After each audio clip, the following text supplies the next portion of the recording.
Ante la puerta estrecha. Una charla amigable con los que buscan la fe en el Señor Jesucristo. C.H. Spurgeon. Ante la puerta estrecha.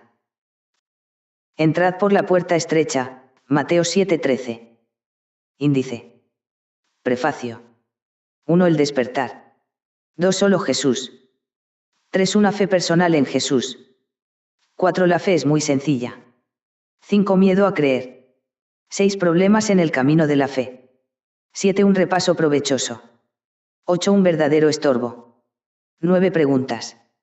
10. Sin fe no hay salvación. 11. A aquellos que han creído. Prefacio. Millones de personas se encuentran en regiones remotas, alejadas de Dios y de la paz.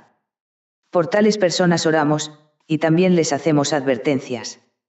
Sin embargo, hemos de referirnos ahora a un grupo más reducido que no se encuentra lejos del reino, sino que ha llegado hasta la misma puerta estrecha que está a la entrada del camino de la vida. Uno pensaría que se apresurarían a entrar. Sobre la entrada hay una invitación gratuita y general, el portero está esperando para darles la bienvenida y este es el único camino a la vida eterna. Aquellos que llevan las cargas más pesadas parece que serán quienes más probablemente entren y comiencen el viaje hacia el cielo, pero ¿qué les pasa a los demás? Eso es lo que quiero averiguar. Pobres. Han recorrido un largo trecho para llegar a donde están. El sendero real, que van buscando, está justo delante de ellos. ¿Por qué no se dirigen al camino de los peregrinos inmediatamente? Desgraciadamente, tienen muchas razones.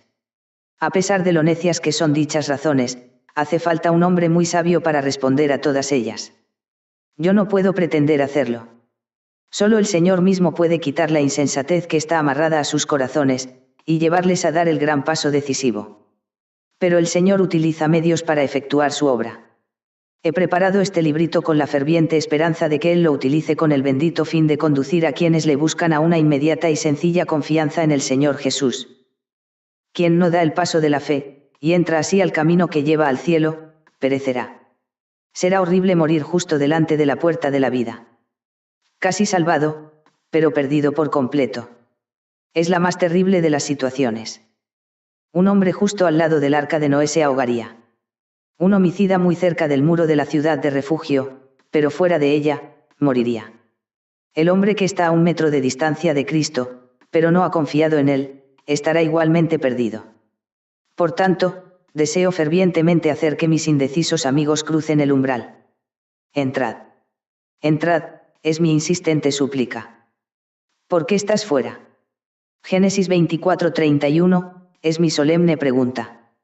Que el Espíritu Santo responda a mis ruegos en muchos que lean estas páginas. Que Él cree fe en el alma inmediatamente con su omnipotente poder. Lector, si Dios hace de este libro una bendición para ti, hazle un favor a su autor, préstale tu ejemplar a alguien que esté titubeando ante la puerta, o compra otro y regálalo.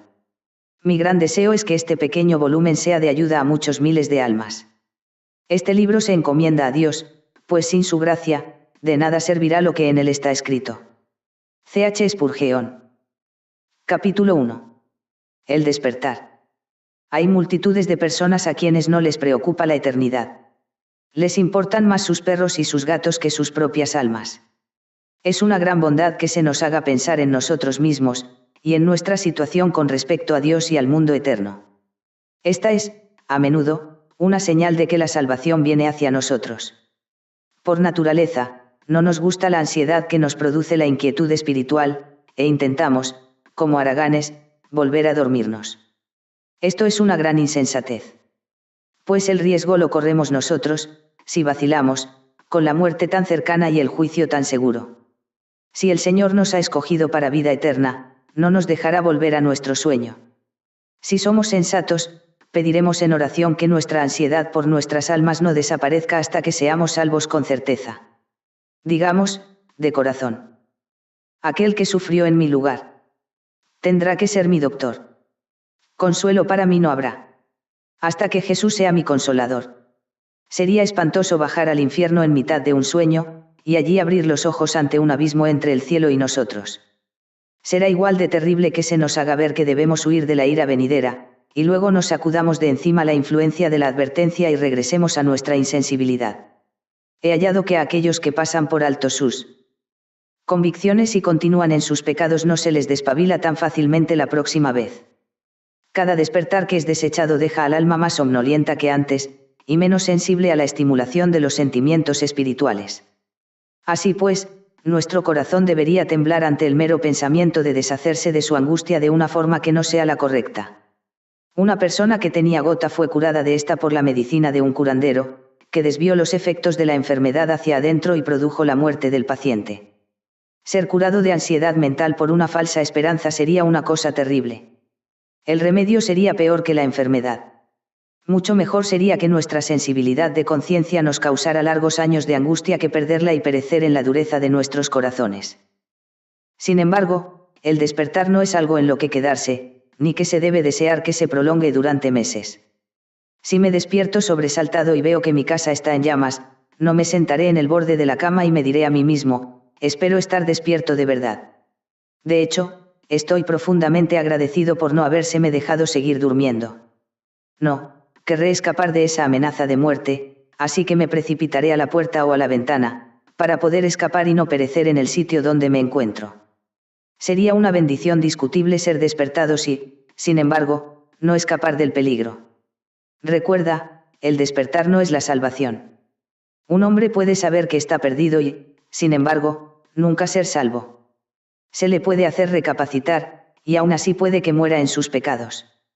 Si descubres que estás arruinado, pensar en tus deudas no las solventará. Un hombre puede examinar sus heridas todo el año, pero no se curarán lo más mínimo porque se dedique a sentir su escozor y a contar el número de ellas. Es un truco del diablo tentar a un hombre a estar satisfecho aun cuando siente que ha pecado, y otro truco del mismo engañador el insinuar que el pecador no puede estar satisfecho confiando en Cristo a menos que pueda añadir algo de desesperación a la obra ya finalizada del Salvador. Nuestros despertares no ayudan al Salvador, sino que nos ayudan a nosotros a acudir al Salvador. Pensar que mi percepción de pecado pueda ser de ayuda en la eliminación del pecado es absurdo. Es como si dijera que el agua no me habría podido limpiar la cara si no fuese porque me miré en el espejo más tiempo y conté las manchas que tenía en la frente. Percibir la necesidad de la salvación por gracia es una señal muy buena, pero hace falta buen juicio para utilizarla correctamente y no convertirla en un ídolo. Hay quienes parecen haberse enamorado de sus dudas, miedos y ansiedades. No se les puede apartar de sus terrores, parece que se hubieran amarrado a ellos. Dicen que el peor problema de los caballos cuando hay un incendio en un establo es que no se les puede hacer salir de sus cuadras. Si tan solo nos siguieran, escaparían de las llamas. Pero es como si el miedo los paralizara. El miedo al fuego les impide escapar del fuego. Lector, te impedirá tu propio miedo a la ira venidera escapar de ella. Esperamos que no. Cierto hombre que había pasado mucho tiempo en la cárcel no quería salir. La puerta estaba abierta. Pero él rogó aún con lágrimas que se le dejara quedarse donde había estado tanto tiempo. Encariñado con la prisión. Apegado a los cerrojos de hierro y a la comida de la prisión. Este prisionero debía de estar un poco mal de la cabeza. Estás dispuesto a no ser nada más que alguien que ha despertado. No estás ansioso por ser perdonado de una vez. Si vacilas en tus angustias y temores, tú también debes de estar un poco mal de la cabeza. Si la paz está al alcance, hazte con ella. ¿Por qué vacilar en la oscuridad del pozo, donde tus pies se hunden en el lodo? Hay luz al alcance de tu mano, una maravillosa luz celestial. ¿Por qué yacer en la penumbra y morir angustiado? No sabes cuán cerca tienes la salvación. Si lo supieras, ciertamente extenderías tus manos y la tomarías, pues está ahí, y sería tuya con solo tomarla. No creas que tener sentimientos de desesperación te hará más apto para recibir misericordia. Cuando el peregrino, de camino a la puerta angosta, cayó en el pantano del desaliento, ¿crees que las manchas en su ropa del sucio lodo de esa ciénaga constituyeron una recomendación para procurarle una entrada más fácil al final del camino? No es así. El peregrino no pensó que así fuera en absoluto, y tú tampoco debes hacerlo. No te salvará lo que tú sientas, sino lo que Jesús sintió. Suponiendo que hubiera algo de valor curativo en los sentimientos, tendría que ser en los buenos. Un sentimiento que nos hace dudar del poder de Cristo para salvar, y nos impide hallar la salvación en Él, no puede ser bueno, sino más bien un cruel vilipendio del amor de Jesús. Un amigo ha venido a visitarnos, atravesando el concurrido centro de nuestra gran ciudad en tren, tranvía o autobús. De repente se pone pálido. Cuando le preguntamos qué le pasa, responde, he perdido mi cartera, y en ella tenía todo el dinero que tengo ahorrado. Repasa la cuenta penique a penique, describiendo los cheques, los billetes y las monedas. Entonces le decimos que tiene que ser un gran consuelo para él saber de forma tan precisa la cuantía de su pérdida. Él no parece entender el valor de nuestro consuelo.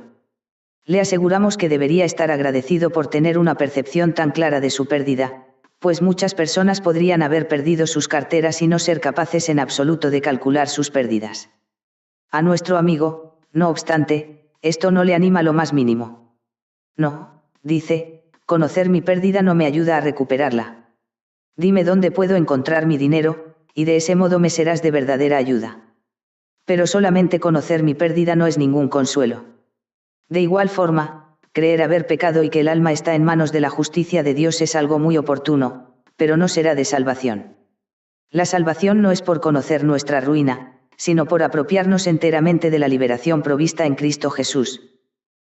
Alguien que se niega a mirar al Señor Jesús, y persiste en vivir en su pecado y ruina, se parece a un niño al que se le cayó una moneda en una alcantarilla y se quedó allí varias horas, consolándose con decir, fue rodando justo hasta ahí, y se metió justo entre esas dos barras de hierro. La vi cómo se cayó ahí dentro. Pobrecito. Mucho tendría que estarse recordando los detalles de su pérdida para devolver de esa manera a su bolsillo una pequeña moneda siquiera, con la que comprarse un pedazo de pan. Ahora que comprendes el significado de la parábola, sácale provecho. Capítulo 2. Solo Jesús. No podemos utilizar demasiada insistencia ni demasiada claridad al decirle al alma que busca la salvación que su única esperanza de conseguirla se halla en el Señor Jesucristo. Se halla en Él completamente, solamente, únicamente.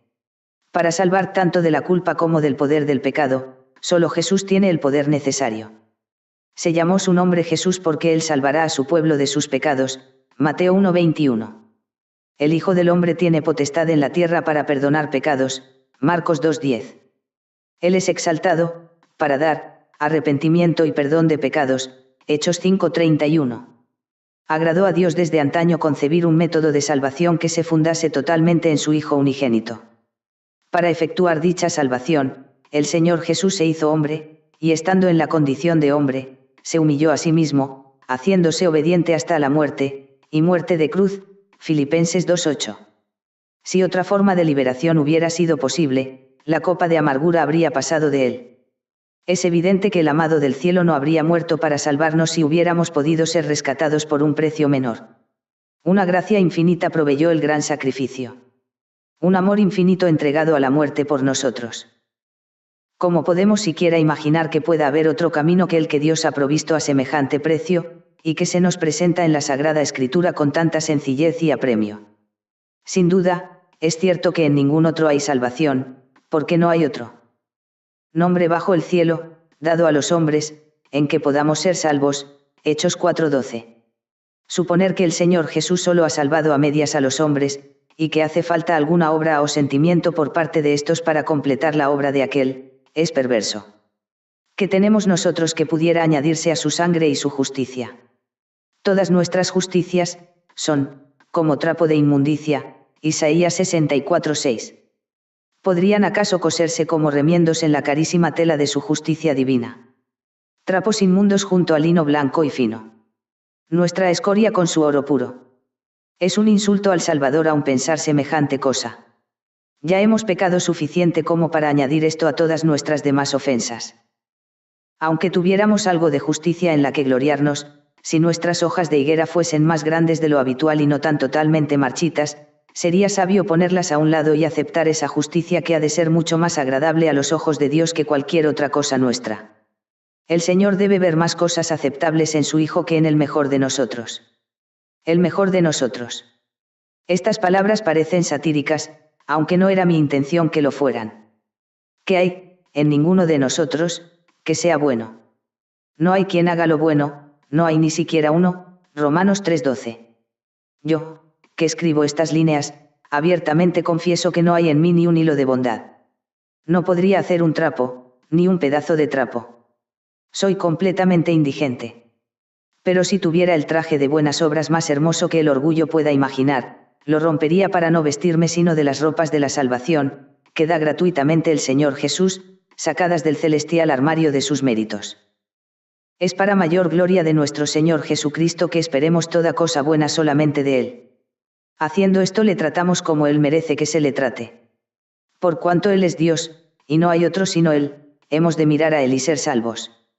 Haciendo esto le tratamos como a Él le gusta que se le trate, pues Él invita a todos aquellos que están trabajados y cargados, Mateo 11:28, a venir a Él, y Él les hará descansar.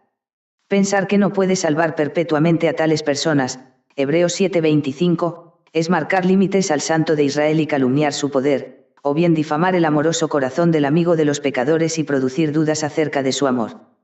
En cualquier caso, cometeríamos un pecado cruel y disoluto contra los más tiernos aspectos de su honor, su buena voluntad y su capacidad para salvar a todos los que por él se acercan a Dios. Una niña rescatada de un incendio se agarra al bombero y confía solamente en él. No pone en duda la fuerza de sus brazos para cargarla, ni el celo de su corazón por rescatarla. Simplemente se agarra a él.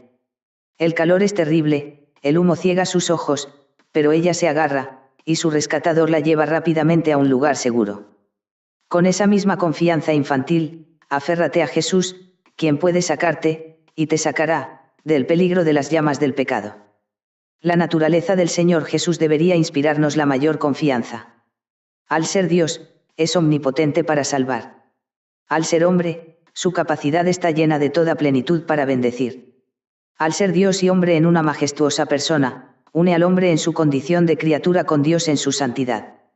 La escalera es suficientemente larga para llegar desde Jacob, postrado en el suelo, hasta el Señor, que reina en el cielo.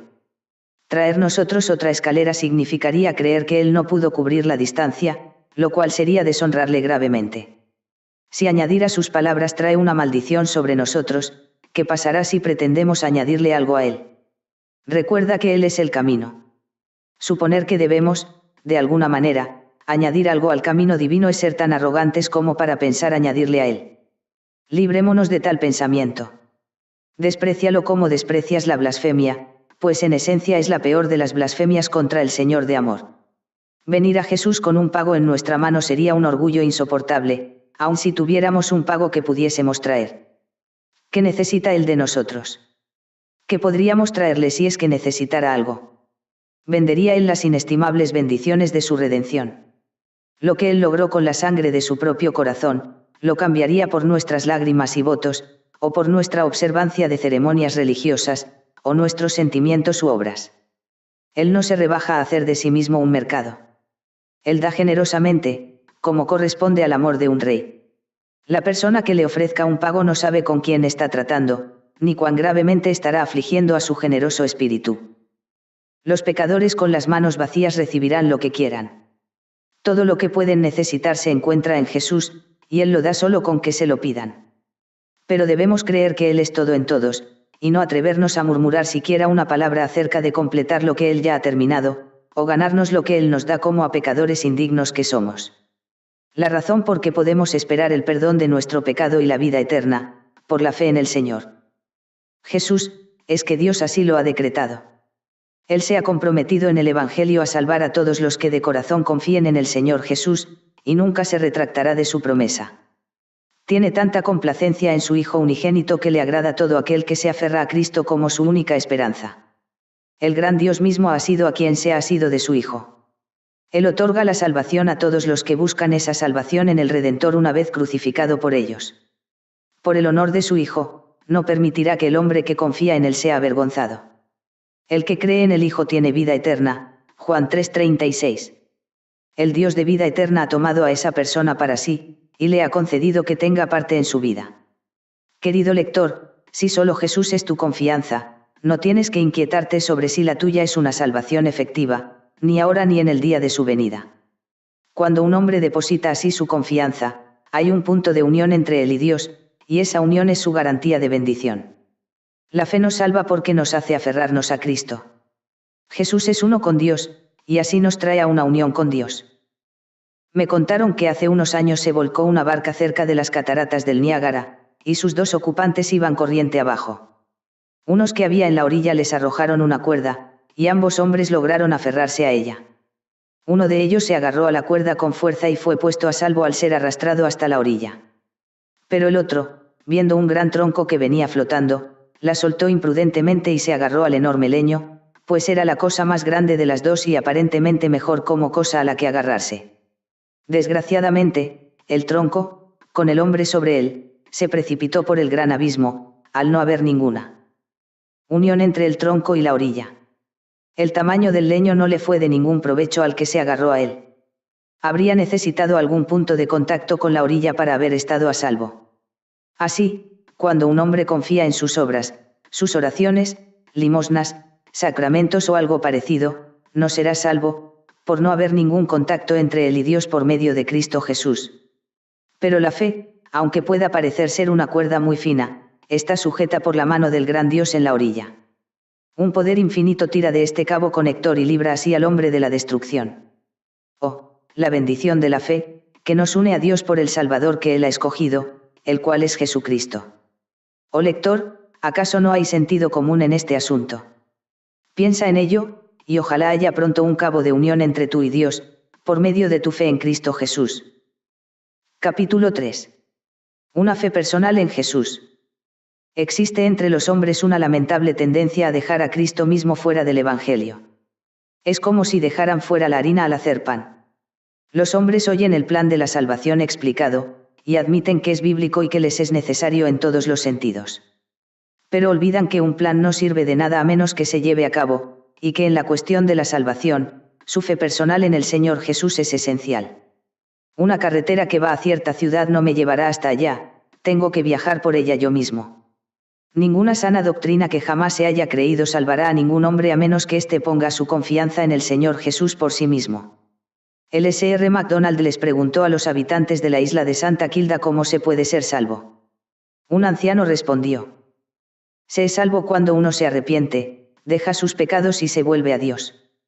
Sí, dijo una mujer de mediana edad, y cuando lo hace de corazón. Sí, añadió un tercero, y con oración. Y agregó una cuarta persona. Oración que debe ser sincera. Y debemos también procurar, dijo otro, guardar los mandamientos. Así, tras poner cada uno su granito, y pensando que habían formulado un credo muy digno, miraron al predicador esperando su aprobación. En vez de eso, lo que produjeron fue su más profunda lástima. El predicador tuvo que empezar desde el principio y predicarles a Cristo. La mente carnal siempre está tramando un plan en el que uno mismo pueda obrar, y de ese modo destacar, pero el plan del Señor es todo lo contrario.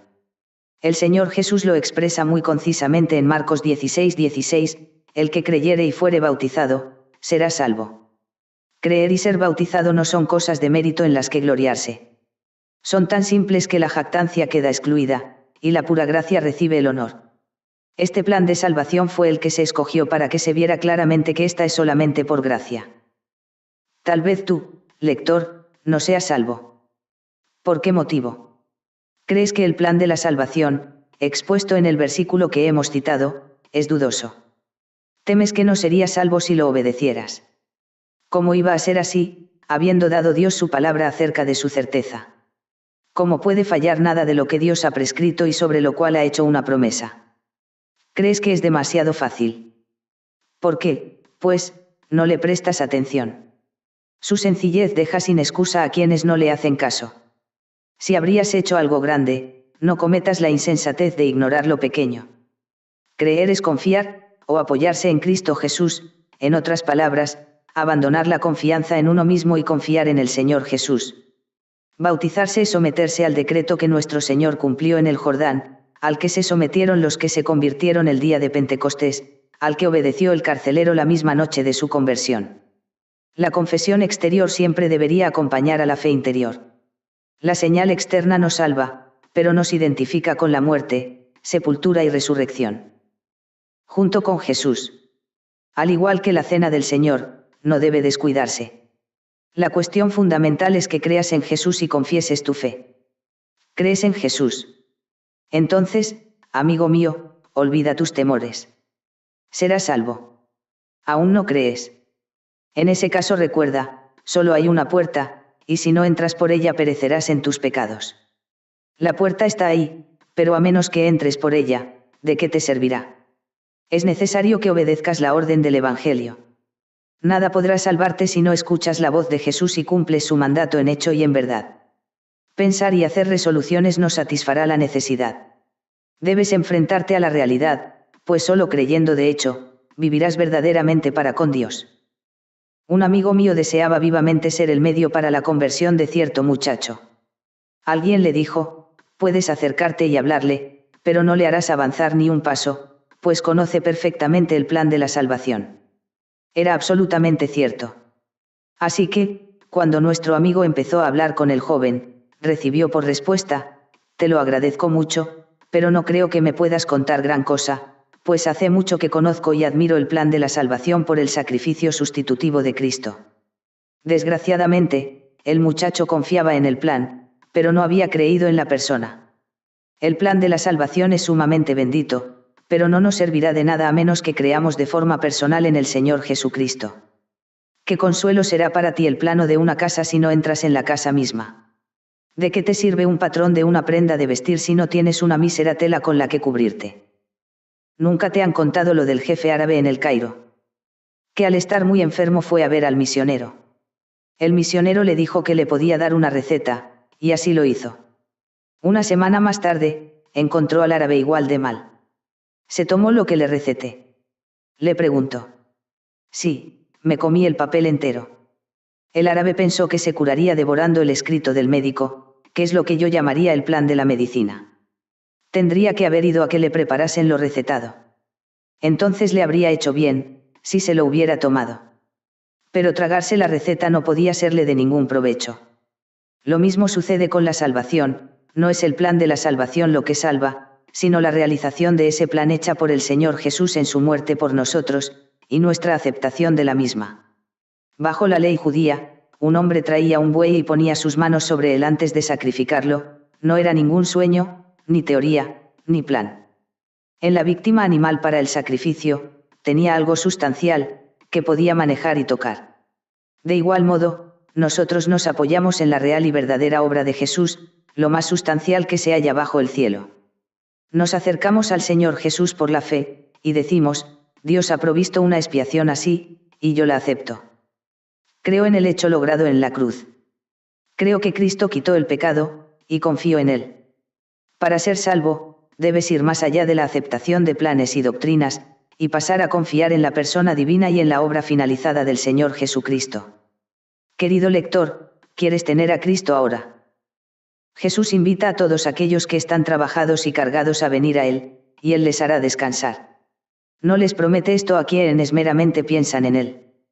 Tienen que venir, y tienen que venir a Él, no simplemente a la iglesia, ni al bautismo, ni a una fe ortodoxa. Ni a nada que no sea su divina persona. Cuando la serpiente de bronce fue alzada en el desierto, la gente no debía mirar a Moisés, ni al tabernáculo, ni a la columna de humo, sino a la serpiente de bronce misma. Mirar no era suficiente si no miraban al objeto correcto, y el objeto correcto no era suficiente si no miraban. No les bastaba saber lo de la serpiente de bronce, cada uno debía mirar por sí mismo. Un hombre enfermo quizá tenga un gran conocimiento de medicina, pero puede morir si no se toma el medicamento. Tenemos que recibir a Jesús, pues a todos los que le recibieron, les dio potestad de ser hechos hijos de Dios, Juan 1:12. Pon el énfasis en dos palabras, debemos recibirle a Él, y debemos recibirle a Él. Debemos abrir de par en par la puerta y hacer pasar a Jesucristo, pues Cristo en vosotros es la esperanza de gloria, Colosenses 1:27. Cristo no debe ser para nosotros un mito, ni un sueño ni un fantasma, sino un verdadero hombre y verdadero Dios. Recibirle no debe ser aceptarle forzosa o fingidamente, sino un sincero y gozoso asentir y consentir con el alma que Él sea el todo de nuestra salvación.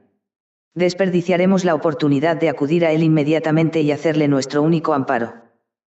Una paloma es perseguida por un halcón, y no encuentra un lugar en el que protegerse de su incansable enemigo. Pero se da cuenta de que existe un refugio para ella en la grieta de una roca, y muy feliz vuela hacia ella velozmente. Una vez que se encuentra completamente cobijada por ella, la paloma no teme a ningún ave rapaz. Pero si no se escondiese en la roca, su adversario la atraparía. La roca no le serviría de nada a la paloma si ésta no entrase en su grieta. Todo su cuerpo debe ser ocultado por la roca. Si otras 10.000 aves hubieran hallado resguardo allí, ese hecho no salvaría a la paloma a la que ahora persigue el halcón. Tiene que introducirse toda ella en el refugio y ocultarse por completo en su cobijo, o su vida estará en las garras del destructor. ¿Qué ejemplo de lo que es la fe? Es entrar en Jesús, esconderse en sus heridas. Roca de la eternidad. Déjame esconderme en ti. La paloma está oculta, solo se ve la roca. De igual modo, el alma culpable se lanza al costado abierto de Jesús por la fe, y se resguarda en el de la justicia vengadora. Pero ha de dirigirse a Jesús esa solicitud personal de refugio. Esto es precisamente lo que muchos aplazan día tras día, hasta que es de temer que morirán en sus pecados.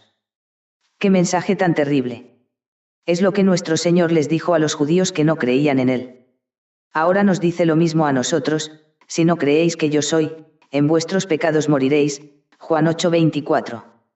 Se le estremece a uno el corazón al pensar que tal vez alguien que lea estas líneas será, no obstante, de los miserables que perecerán de tal modo. Que el Señor lo impida por su gran gracia. Vi el otro día un cuadro extraordinario, que utilizaré como ejemplo de la vía de la salvación por la fe en Jesús. Un delincuente había cometido un crimen por el que debía morir, pero esto era antiguamente, en la época en que las iglesias se consideraban santuarios en los que los criminales podían refugiarse y así escapar de la muerte. Imagínate al transgresor. Corre hacia la iglesia mientras le persiguen los guardas espada en mano, sedientos de su sangre. Le siguen hasta la puerta misma de la iglesia. Él sube los escalones a toda prisa. Justo cuando están a punto de alcanzarle y cortarlo en pedazos en la puerta de la iglesia, Seil el obispo, con la cruz en alto, grita: atrás, atrás. No manchen de sangre el recinto de la casa de Dios. Retrocedan. Los feroces soldados inmediatamente respetan el emblema y se marchan, mientras el pobre fugitivo se esconde tras la túnica del obispo. Igual sucede con Cristo. El pecador culpable corre directo hacia Jesús. Aunque la justicia le persigue, Cristo alza sus manos ensangrentadas y le grita a la justicia: atrás. Yo amparo a este pecador. En el lugar secreto de mi tabernáculo yo le doy refugio. No permitiré que perezca, por cuanto en mí ha puesto su confianza. Pecador, corre hacia Cristo. Pero quizá respondas: soy demasiado vil. Cuanto más vil seas, más le honrarás al creer que Él puede proteger a alguien como tú. Pero es que soy un gran pecador. Entonces tanto más honor para Él si tienes fe para confiar en Él a pesar de ser un gran pecador. Si tienes una indisposición leve, y le dices a tu médico: doctor, confío plenamente en su habilidad para curarme, no habrá en tu declaración mucho de halagador. Cualquiera puede curar una pequeña dolencia o una enfermedad sin importancia. Pero si estando muy enfermo de diversos males y complicaciones de estos, que te atormentan gravemente, le dices: doctor, no espero encontrar un médico mejor que usted. El suyo será el único consejo que seguiré. Me confío a usted de buena gana, ¿qué honor le habrás hecho, confiando tu vida en sus manos en una situación de extrema e inmediata gravedad? Haz lo mismo con Cristo, pon tu alma en sus manos. Hazlo deliberadamente y sin duda alguna. Atrévete a abandonar todas las demás esperanzas. Juégatelo todo en Jesús. Digo juégatelo aunque en realidad no tiene nada de arriesgado, pues Él es abundantemente poderoso para salvar. Entrégate sencillamente a Jesús. No tengas en tu alma nada más que fe en Jesús. Cree en Él y confía en Él, y nunca te avergonzarás de haber tenido esa confianza. El que creyere en Él, no será avergonzado. 1 Pedro 2:6. Capítulo 4. La fe es muy sencilla. A muchos, la fe les parece una cosa muy difícil. La verdad es que solo es difícil porque es fácil. A Naamán le resultó difícil tener que lavarse en el Jordán, pero si hubiera tenido que hacer alguna gran tarea, la habría hecho con mucho gusto. La gente cree que la salvación ha de ser el resultado de alguna obra o sentimiento muy misterioso y muy difícil, pero los pensamientos de Dios no son nuestros pensamientos, ni sus caminos son nuestros caminos. Véase Isaías 55:8. Para que los más débiles y los más iletrados puedan ser salvos, ha hecho el plan de la salvación tan sencillo como el abecedario. No hay nada en el que pueda desconcertar a nadie, pero como todo el mundo se imagina que será muy desconcertante, muchos se quedan perplejos al descubrir lo extremadamente sencillo que es. El hecho es que no creemos que Dios dice en serio lo que nos dice. Actuamos como si no pudiera ser cierto. He oído hablar de un maestro de escuela dominical que realizó un experimento que creo que yo nunca haré con niños, pues podría resultar ser un experimento muy caro. De hecho, estoy seguro de que el resultado, en mi caso, sería muy distinto de lo que ahora voy a describir. Este maestro había intentado dar un ejemplo de lo que es la fe. Como no podía hacérselo entender a los niños, tomó su reloj y dijo: «Te doy este reloj, Juan. ¿Lo quieres?». Juan empezó a preguntarse lo que el maestro quería decir y no aprovechó la oferta del preciado objeto, no respondió nada. El maestro le dijo a otro de los niños: «Enrique, aquí está el reloj. ¿Lo quieres tú?». El muchacho, con decorosa modestia, respondió: «No, gracias. Señor maestro». El maestro lo intentó con otros, obteniendo el mismo resultado. Al final uno de ellos, que no era tan sabio ni considerado como el resto, pero más crédulo, dijo del modo más natural: «Gracias, señor», lo tomó y se lo metió al bolsillo. Entonces los otros se dieron cuenta de un hecho sorprendente. Su compañero había recibido un reloj que ellos habían rechazado. Uno de ellos inmediatamente le preguntó al maestro: «¿Se lo puede quedar?». «Por supuesto que sí», respondió el maestro, «yo se lo ofrecí y él lo ha aceptado. Yo no daría una cosa para luego pedir que se me devuelva, eso sería hacer una tontería. Enseñé el reloj y dije que lo daba, pero ninguno lo quiso». «Oh», dijo el muchacho, «si hubiera sabido que lo decía en serio, lo habría aceptado». Claro que lo habría aceptado. Pero creyó que no era más que una simulación. Los demás también estaban consternados, pensando que habían perdido el reloj. Todos se lamentaron: «Señor maestro, no sabía que lo decía en serio, pensé que…». Ninguno tomó el regalo, pero todos pensaron. Cada uno tenía su teoría, excepto el muchacho que creyó lo que se le dijo y obtuvo el reloj. Ojalá pudiera yo ser siempre un niño tan sencillo, y creer literalmente lo que el Señor dice y aceptar lo que pone ante mí. Me gustaría poder tener paz en todas las circunstancias, sabedor de que no me está hablando en broma y de que no puedo equivocarme si acepto lo que me presenta en el Evangelio. Felices seríamos si confiáramos y no hiciéramos preguntas. Pero, desgraciadamente, pensaremos y tendremos dudas. Cuando el Señor pone a su amado Hijo ante un pecador, éste debería aceptarlo sin vacilación.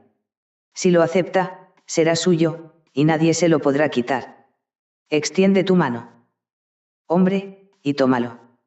Cuando quienes le buscan aceptan que la Biblia es literalmente verídica y descubren que Jesús es de veras entregado a todos los que confían en él, toda la dificultad de comprender la vía de la salvación se desvanece como el rocío de la mañana al salir el sol. 2 jóvenes que andaban buscando la fe verdadera vinieron un día a mi oficina a verme. Me habían oído predicar el Evangelio por poco tiempo, pero este les había causado una gran impresión. Me dijeron que lamentaban el hecho de que se iban a mudar muy lejos de allí, pero añadieron que les alegraba por lo menos haber tenido la oportunidad de oírme. Sus amables palabras de agradecimiento me animaron, pero me preocupaba que no hubiera tenido lugar en ellas una obra más eficaz. Así que les pregunté: ¿habéis creído verdaderamente en el Señor Jesucristo? ¿Sois salvas? Una de ellas respondió: he estado intentando creer con todas mis fuerzas. Muchas veces he escuchado esa declaración, y nunca permitiré que pase por mi lado sin un reto. No, le dije, eso no basta. ¿Le has dicho alguna vez a tu padre que te estabas esforzando por creerle? Tras tratar un poco esa cuestión, ambas admitieron que tal cosa habría sido un insulto para su padre. Entonces les expliqué el Evangelio de forma muy simple, con las palabras más sencillas que pude encontrar, y les rogué que creyeran en Jesús, quien es más digno de nuestra fe que el mejor de los padres. Una de ellas contestó: no lo siento. No siento que sea salva. Entonces dije: Dios da testimonio de su Hijo, que todo aquel que confía en su Hijo es salvo. ¿Le haréis ahora parecer un mentiroso, o creeréis su palabra? Al hablar yo así, una de ellas se sobresaltó, como maravillada por algo.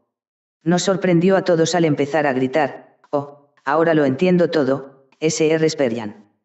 Soy salva. Bendito sea Jesús. Me ha mostrado el camino, y me ha salvado. Ahora lo entiendo todo. La preciosa joven creyente que había traído a sus dos amigas a verme se arrodilló junto con ellas mientras, con todo nuestro corazón, bendijimos y glorificamos al Señor por un alma traída a la luz. Una de las hermanas, sin embargo, no entendía el Evangelio como en el caso de la otra, aunque estoy seguro de que pronto lo hará. No es extraño que, escuchando ambas las mismas palabras, una viniera bajo la claridad de la luz y la otra permaneciera en la oscuridad. El cambio que le sobreviene al corazón cuando la mente comprende el Evangelio suele verse reflejado en el rostro, y brilla como la luz del cielo. Esas almas que acaban de recibir iluminación a menudo exclaman, es tan sencillo, ¿por qué no lo habré entendido antes? Ahora comprendo todo lo que he leído en la Biblia, aunque antes no lo captaba. Todo ha quedado claro en un minuto, y ahora veo lo que nunca había entendido. El hecho es que la verdad siempre fue sencilla, pero esas almas buscaban señales y prodigios, así que no vieron lo que tenían allí mismo, delante de ellas. Muchas veces las personas mayores buscan sus gafas cuando las llevan en la frente. Es un hecho comúnmente observado que no logramos ver lo que tenemos justo delante nuestro. Cristo Jesús está ante nuestros ojos. Solo tenemos que mirar a Él y vivir, pero convertimos esto en algo muy confuso, y creamos un laberinto de lo que es sencillo como una línea recta. Ese pequeño incidente de las dos hermanas me recuerda a otro. Una amiga, a la que aprecio mucho, se me acercó un domingo por la mañana después del culto a saludarme. Me dijo, cumplí 50 años el mismo día que usted.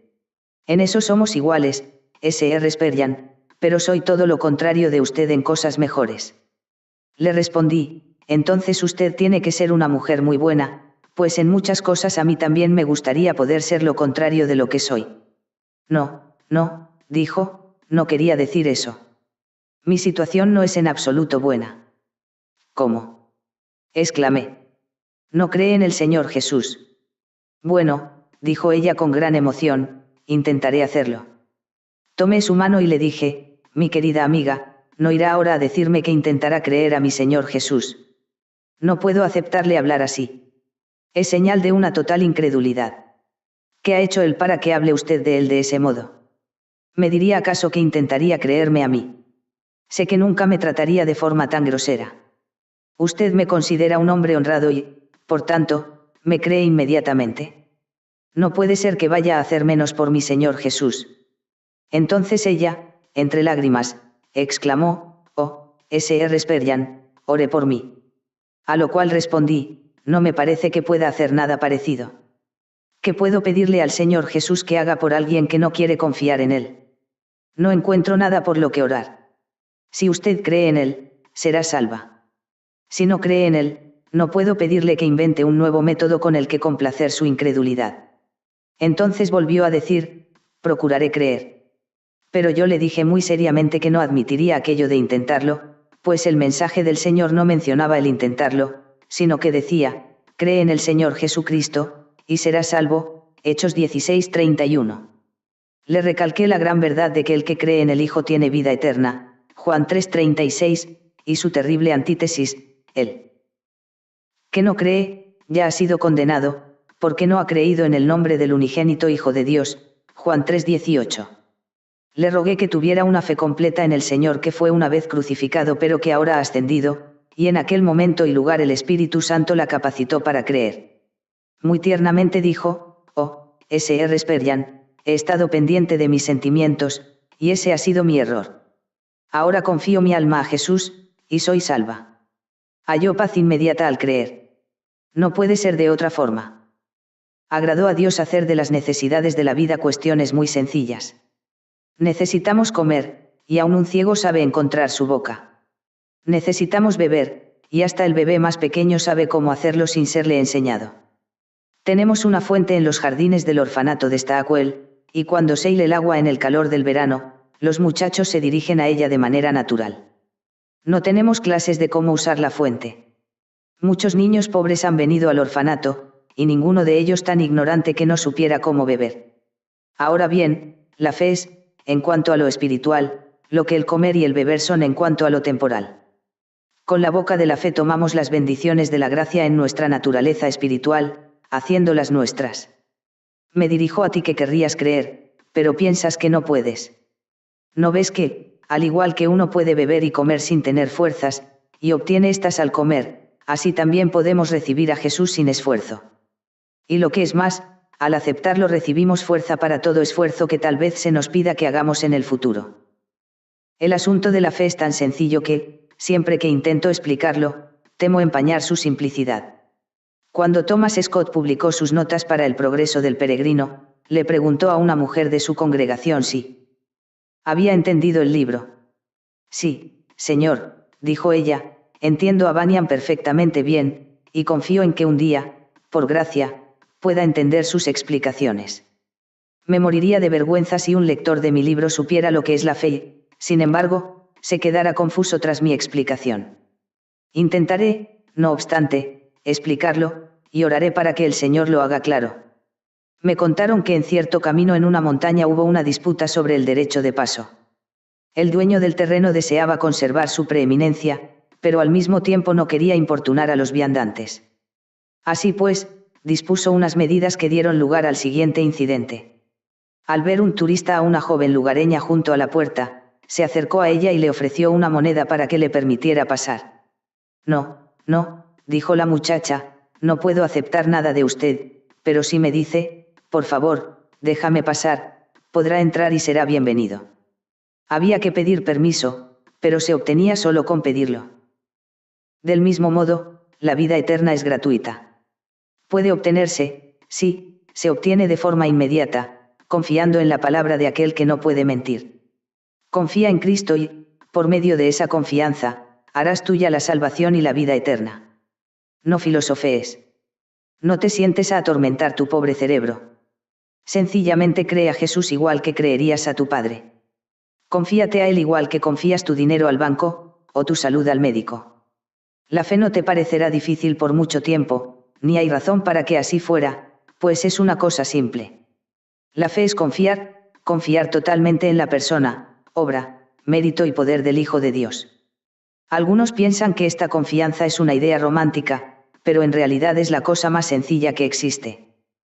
Para algunos de nosotros, verdades que una vez fueron difíciles de creer ahora son realidades que nos costaría mucho dudar. Si uno de nuestros bisabuelos resucitara en nuestro tiempo presente, ¿cuánta confianza necesitaría?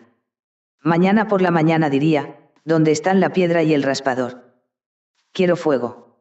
Entonces le daríamos una pequeña caja con palitos de madera y le diríamos que rozara uno de ellos en la caja. Habría de tener mucha fe para creer que de esa forma se puede producir fuego. A continuación le diríamos, ahora que tiene fuego, gire esa llave y encienda el gas. No ve nada. ¿Cómo se va a poder hacer luz con un vapor invisible? Pero se puede. Venga con nosotros, abuelo. Siéntese en esa silla y mire esa caja. Podrá ver su imagen retratada. No, hijo mío, contestaría, es ridículo. La luz del sol imprimirá mi retrato. No lo puedo creer. Pues sí, y también podrá viajar a 80 kilómetros por hora sin utilizar caballos. No lo creería hasta que lo montásemos en un tren. Señor, puede hablar con su hijo en Nueva York, y él le responderá al momento. No asombraríamos al anciano. No necesitaría él toda su fe. Sin embargo, nosotros creemos estas cosas sin ningún esfuerzo, porque la experiencia las ha convertido en algo familiar. La fe te hace mucha falta a ti que desconoces las cuestiones espirituales. Pareces perdido cuando hablamos de ellas. Pero, cuán fácil es para nosotros que hemos recibido la nueva vida y tenemos comunión con las realidades espirituales. Tenemos un Padre al que hablamos, y Él nos escucha. Tenemos un bendito Salvador que escucha los deseos de nuestros corazones y nos ayuda en nuestras luchas contra el pecado. Es algo bien claro para quienes conocen estas cosas. Ojalá esté claro ahora para ti. Capítulo 5. Miedo a creer. El miedo a creer es un extraño producto de nuestra naturaleza enferma. No obstante, lo he hallado muchas veces, tantas que espero no volver a verlo jamás. Se parece a la humildad, y pretende hacerse pasar por el alma misma de la modestia. Pero no es sino un orgullo infame. De hecho, es una arrogancia hipócrita. Si los hombres temieran a la incredulidad, habría sentido común en ese temor. Pero tener miedo a confiar en su Dios es, en el mejor de los casos, absurdo, y ciertamente una forma engañosa de rehusarle al Señor la honra debida a su fidelidad y verdad. Qué poco provecho tiene el dedicarse a buscar razones por las que la fe, en el caso concreto de uno, no sería de salvación. Dios nos ha dado su palabra de que todo aquel que crea en Jesús no perecerá, pero nosotros nos esforzamos en encontrar argumentos que demuestren que sí pereceríamos si creyéramos. Si alguien me regalara una hacienda, yo desde luego no comenzaría a cuestionar mi derecho a ella. ¿De qué serviría inventar razones por las que yo no debiera tener mi propia casa, o cualquier otra posesión de la que disfruto? Si el Señor está satisfecho salvándome por los méritos de su amado Hijo, yo verdaderamente estaré satisfecho siendo salvado así. Si acepto lo que Dios me dice, la responsabilidad de cumplir su promesa no me corresponde a mí, sino a Dios, quien hizo la promesa. Pero temes que quizá no seas uno de los destinatarios de la promesa. No te inquietes por esa sospecha infundada. Nunca ha acudido un alma a Jesús por equivocación. Nadie puede acercarse en absoluto si Él Padre no lo trae, véase Juan 6:44. Jesús ha dicho, al que a mí viene, no le echo fuera, Juan 6:37. Ningún alma puede hacer suyo a Cristo mediante un robo. Aquel que tiene a Cristo lo tiene por derecho divino, pues el acto del Señor de entregarse a sí mismo por nosotros, y a nosotros, es de una gracia tal que toda alma que le acepta tiene un derecho dado por esa misma gracia para que así lo haga. Si tomas a Jesús por el borde de su manto, por detrás suyo y sin su permiso, aún así fluirá bendición de él a ti igual que si él te hubiera llamado por nombre y ordenado que confiaras en él. Rechaza todo temor cuando creas en el Salvador. Acéptalo y sé bienvenido. Todo aquel que cree en Jesús es uno de los escogidos de Dios. Dijiste tú que sería horrible si confiases en Jesús y, sin embargo, perecieras. Lo sería. Pero como ciertamente perecerás si no confías en él, el riesgo en el peor de los casos no es muy grande. Si marcho, mi vida es lo más que puedo perder. Lo voy a hacer, estoy decidido. Pues si me quedo aquí, sé que estaré para siempre perdido. Imagínate que te encontraras en el pantano del desaliento para toda la eternidad. ¿De qué serviría eso? Mejor sería morir en el camino del Rey esforzándose por llegar a la ciudad celestial, que hundirse cada vez más en el fango y la inmundicia de oscuros pensamientos de desconfianza. No tienes nada que perder, porque ya lo has perdido todo. Por tanto, apresúrate y atrévete a creer en la misericordia de Dios para ti, sí, aun para ti. Pero alguno refunfuñará, ¿y si acudo a Cristo, y me rechaza? Mi respuesta es, ponle a prueba. Entrégate al Señor Jesús, y ve si te rechaza. Serías el primero al que le cierra la puerta de la esperanza. Amigo mío, no cruces ese puente hasta que llegues a él. Cuando Cristo te repudie, verdaderamente habrá ocasión de angustiarse, pero esa ocasión no llegará nunca. A los pecadores recibe, Lucas 15:2. No tiene la más mínima intención de repudiarlos. ¿Has oído hablar de aquel hombre que se perdió en un camino por la noche y llegó hasta el borde de un precipicio, o eso creía, y en su aprensión, se cayó por él? Se agarró a un viejo árbol, y allí se quedó colgado, asiéndose al frágil sostén con todas sus fuerzas. Estaba convencido de que, si se soltaba, sería hecho pedazos por unas terribles rocas que aguardaban su caída allí abajo. Así se quedó, sudorosa su frente y angustiados todos sus miembros. Pasó a un estado de desesperación, con sudores y mareos, y al final sus manos ya no pudieron aguantar el peso de su cuerpo. Dejó de aferrarse. Soltó su sostén. Y se precipitó, aproximadamente 1 metro, cayendo en un blando montículo cubierto de musgo. Tendido allí lo encontró la mañana, sin ningún daño y perfectamente a salvo. De igual manera, en la oscuridad de su ignorancia, muchos creen que les espera una ineludible destrucción si confiesan su pecado, dejan toda confianza en sí mismos y se rinden en las manos de Dios. Tienen miedo a abandonar la esperanza a la que en su ignorancia se aferran. Es un miedo infundado. Suelta todo excepto a Cristo, y déjate caer. Déjate caer de toda confianza en tus obras, u oraciones o sentimientos. Déjate caer inmediatamente. Déjate caer ahora. Blanda y segura será la caída.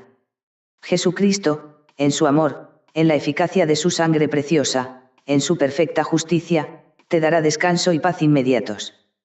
Despréndete de tu confianza en ti mismo. Cae en los brazos de Jesús. Esta es la parte más importante de la fe, abandonar todas las cosas a las que nos asimos y sencillamente caer en los brazos de Cristo. No hay ningún motivo para tener miedo.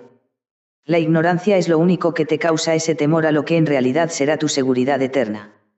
La muerte de la esperanza carnal es la vida de la fe, y la vida de la fe es vida eterna. Deja morir a tu yo, para que Cristo pueda vivir en ti. Pero el problema es que no podemos llevar a los hombres al acto propiamente dicho de creer en Jesús. Estarán dispuestos a hacer cualquier cosa antes que abandonar su ego. Evitan el creer, y temen a la fe como si fuera un monstruo. Oh, necios temblorosos, ¿quién os ha hechizado? Temen aquello que puede ser la muerte de todo su temor y el principio de su felicidad. Porque han de perecer, en su perversa predilección de otros caminos antes que el plan de salvación que Dios mismo ha establecido. Por desgracia, muchas almas dicen, se nos ordena confiar en Jesús, pero en vez de eso acudiremos regularmente a los medios de la gracia. Asiste a cultos de adoración, claro que sí, pero no como un sustituto de la fe, o se convertirá en una confianza vana. La orden es, cree y vivirás. Hagas lo que hagas, atiende a esa orden. Bueno, me dedicaré a leer buenos libros, quizá obtenga un provecho de ese modo. Lee los buenos libros, claro que sí, pero eso no es el Evangelio. El Evangelio es, cree en el Señor Jesucristo, y serás salvo, Hechos 16:31. Imagínate a un médico que tiene un paciente a su cuidado, al cual le dice, tiene usted que darse un baño por las mañanas, le será de mucha ayuda para curarse. Pero el paciente se toma una taza de té por las mañanas en vez del baño, y piensa, esto me hará igual de bien, no me cabe duda. ¿Qué le dirá el médico cuando, al preguntarle, hizo lo que le dije, escuche como respuesta, no lo hice? Entonces es que usted no espera, por supuesto, que haya ningún buen resultado de mis visitas, puesto que no hace ningún caso a mis instrucciones. Así también nosotros, prácticamente, le decimos a Jesucristo cuando nuestra alma está en la palestra, Señor, me ordenaste que confiara en ti, pero yo preferiría hacer cualquier otra cosa. Señor, quiero tener horribles convicciones. Quiero ser zarandeado sobre la boca misma del infierno. Quiero estar asustado y angustiado. Sí, quieres cualquier cosa excepto lo que Cristo ha recetado para ti, que es que simplemente confíes en Él. Cualesquiera que sean tus sentimientos, entrégate a Él, para que Él te salve, y solo Él.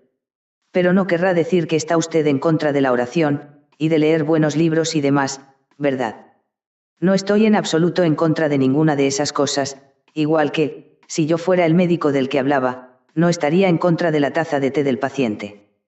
Que se tome su té, pero no si lo hace en vez de darse el baño que le ha sido recetado. Que ore, cuanto más mejor. Que escudriñe las Escrituras. Pero recuerda que si estas cosas sencillas ocupan el lugar de la fe en Cristo, el alma estará perdida. Ten cuidado, no sea que nuestro Señor diga de ti. Examináis las Escrituras porque vosotros pensáis que en ellas tenéis vida eterna, pero, no queréis venir a mí para que tengáis vida, Juan 5:39-40 LBLA. Ven a Jesús por medio de la fe, pues sin él perecerás eternamente. ¿Te has fijado alguna vez en cómo un abeto consigue sostenerse entre rocas que no parecen dejarle paso hasta la tierra? El abeto extiende sus raíces por toda grieta que encuentra abierta, por pequeña que sea. Se aferra aún a la roca desnuda, como la garra de una gran ave. Se sujeta con fuerza y se ata a la tierra con un centenar de anclajes. A menudo hemos visto árboles así, firmemente arraigados, en formaciones aisladas de roca desnuda. Ahora, querido amigo, haz que esto sea un ejemplo de ti mismo. Agárrate a la roca de los siglos. Sujétate a él con la raíz de poca fe. Deja que esa minúscula raicilla crezca. Mientras tanto, extiende otra que se fije igualmente a la misma roca. Aférrate a Jesús, y no lo sueltes. Crece y adéntrate en él. Enreda las raíces de tu naturaleza, las fibras de tu corazón, a su alrededor. Él está ahí, dispuesto para ti, igual que las rocas para el abeto.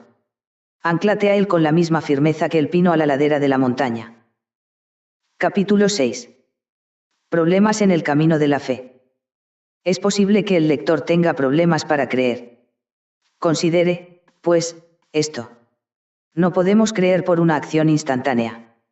El estado mental que describimos como creer es un resultado que proviene de ciertos estados mentales anteriores.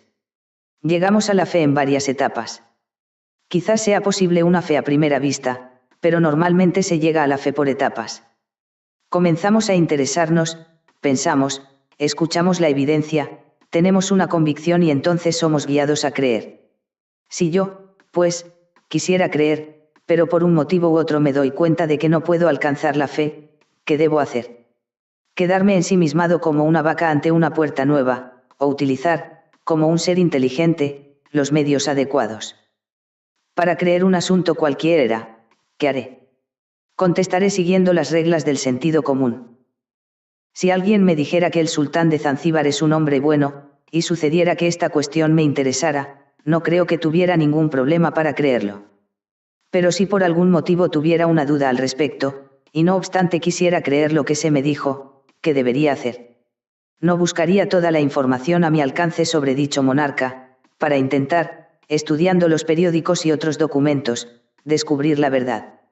Mejor aún, si precisamente se hallara visitando mi país y yo pudiera reunirme con él, y si además pudiera hablar con miembros de su corte y con ciudadanos de su país, esas fuentes de información me serían de gran ayuda para llegar a una conclusión. Sopesar la evidencia y obtener conocimiento conducen a la fe. Es cierto que la fe en Jesús es un don de Dios, pero Dios normalmente lo otorga según las leyes de la mente. Por eso se nos dice que la fe es por el oír, y el oír, por la palabra de Dios, Romanos 10:17. Si quieres creer en Jesús, oye hablar de Él, lee acerca de Él, piensa en Él, aprende cosas sobre Él, y así descubrirás que la fe brota en tu corazón, como el trigo que nace al actuar el agua y el calor sobre la semilla que se había plantado. Si yo quisiera tener fe en un médico, pediría testimonios de pacientes curados, querría ver los diplomas que acreditaran su conocimiento de la profesión, y también me gustaría escuchar su opinión sobre casos de cierta complejidad. Es decir, utilizaría medios para saber, y así poder creer.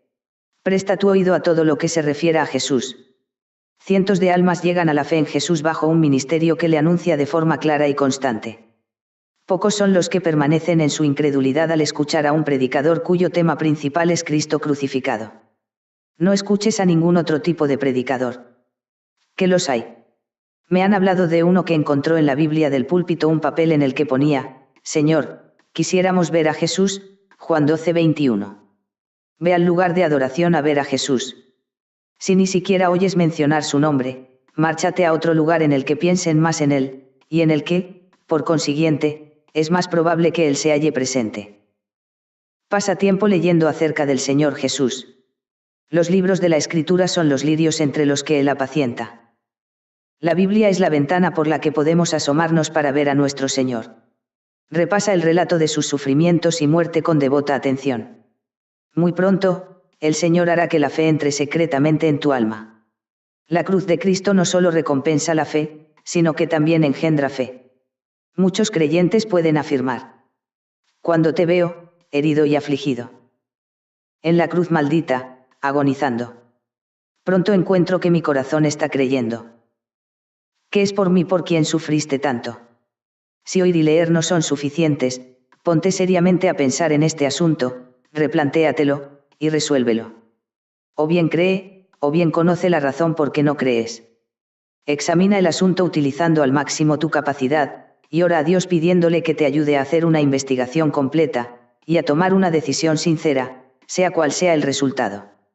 Reflexiona en Jesús, quién fue, y si la naturaleza de su persona no merece confianza. Reflexiona en lo que hizo, y si esto tampoco es un buen motivo para confiar en él. Reflexiona en su muerte, su resurrección de entre los muertos, su ascensión, y su continua dedicación a interceder por los transgresores. Piensa si esto no le hace merecedor de tu confianza.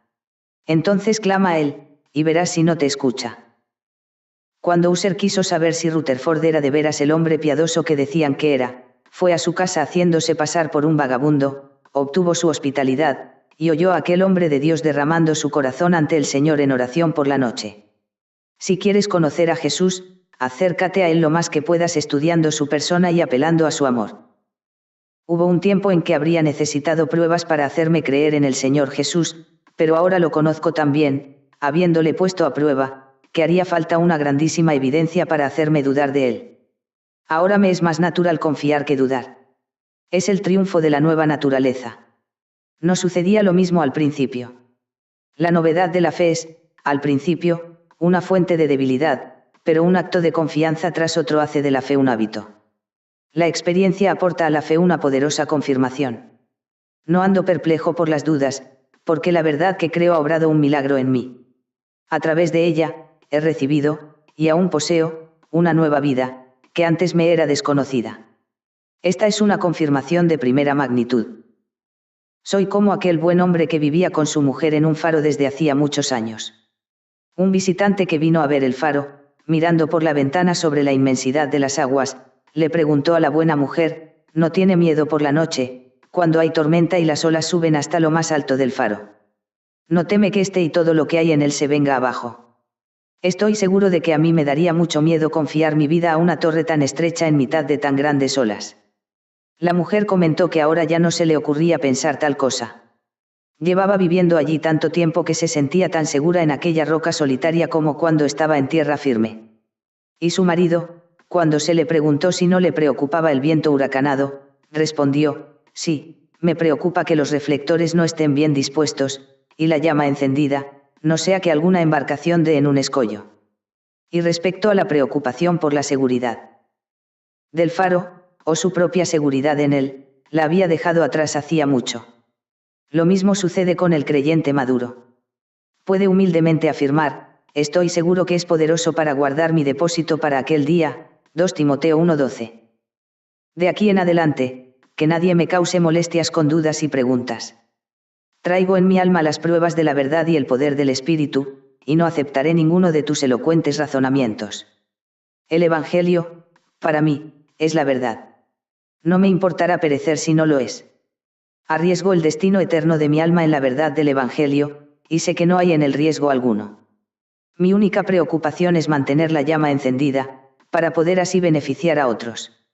Solo necesito que el Señor me dé suficiente aceite para que mi lámpara no se apague, y de ese modo proyectar un rayo de luz en el oscuro y peligroso mar de la vida, y con eso estaré satisfecho.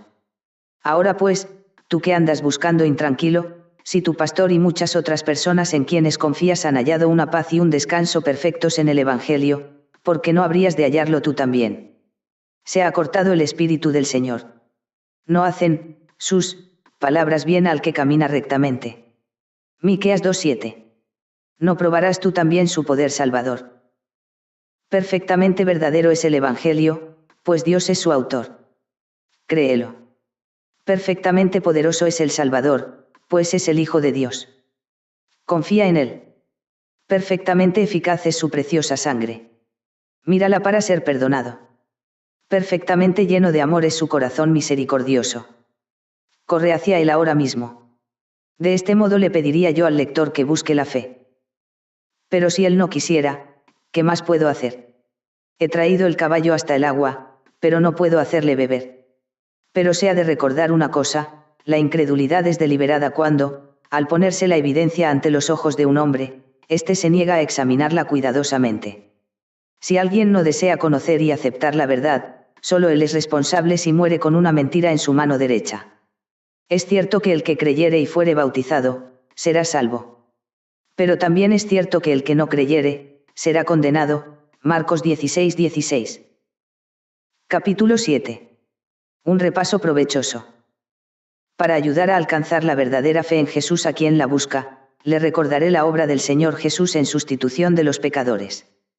Cristo, cuando aún éramos débiles, a su tiempo murió por los impíos, Romanos 5:6. Quien llevó él mismo nuestros pecados en su cuerpo sobre el madero, 1 Pedro 2:24. El Señor cargó en él el pecado de todos nosotros, Isaías 53:6. Porque también Cristo padeció una sola vez por los pecados, el justo por los injustos, para llevarnos a Dios, 1 Pedro 3:18. Que el lector fije su mirada en una declaración de la Escritura, por sus heridas hemos sido sanados, Isaías 53:5 LBLA. Dios se refiere aquí al pecado como una enfermedad, y expone ante nosotros el costoso remedio que él mismo ha provisto. Te pido muy seriamente que me acompañes en tu pensamiento, durante unos pocos minutos, mientras te muestro las heridas del Señor Jesús. El Señor decidió redimirnos y, por consiguiente, envió a su Hijo unigénito, Dios de Dios, para que descendiera a este mundo a adoptar nuestra naturaleza, y así poder redimirnos. Vivió como un hombre entre los hombres.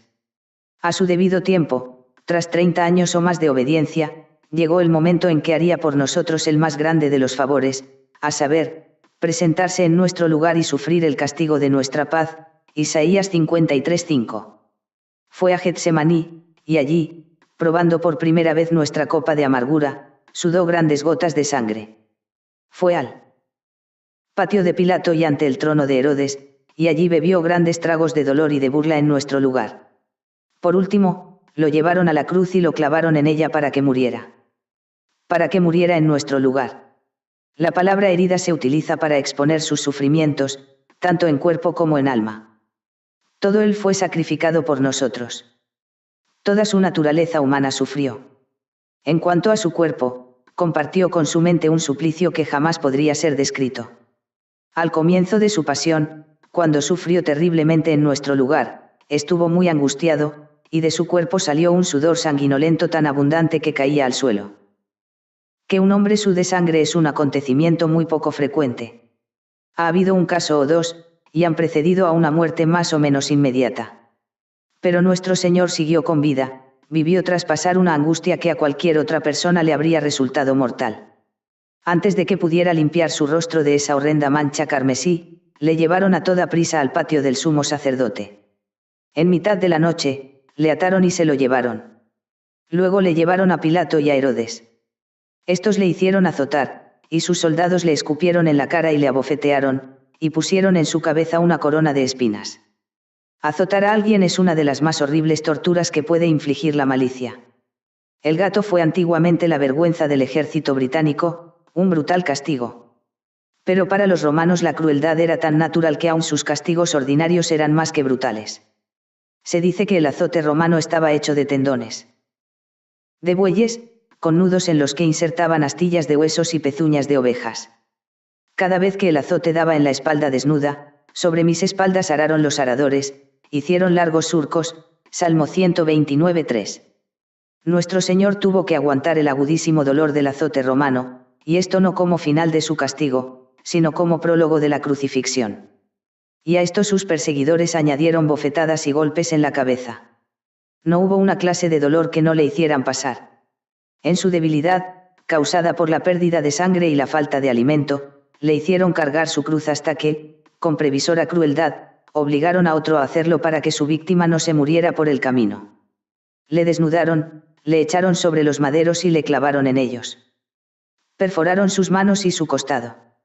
Levantaron la cruz, con él en ella, y entonces la dejaron caer con toda la fuerza de su peso sobre el agujero preparado para ella, para que todos sus miembros se dislocaran, según el lamento del salmista, he sido derramado como aguas, y todos mis huesos se descoyuntaron, Salmo 22:14.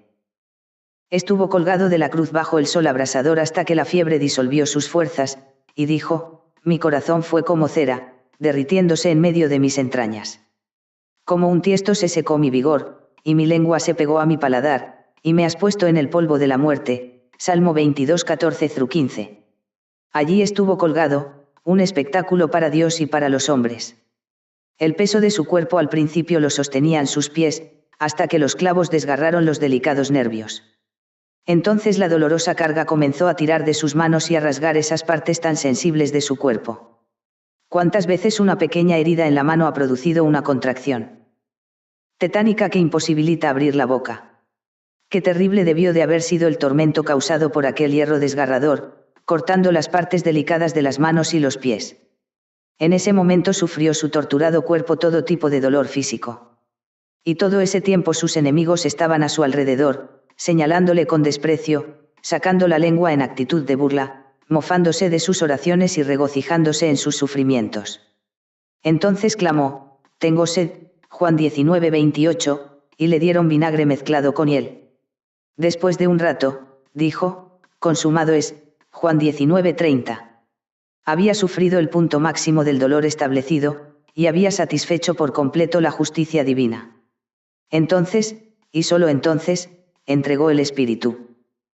En el pasado, hombres piadosos han hablado mucho y con gran pasión de los sufrimientos corporales de nuestro Señor, y yo no dudo en hacer lo mismo, con la confianza de que temblorosos pecadores vean la salvación en esas dolorosas heridas del Redentor.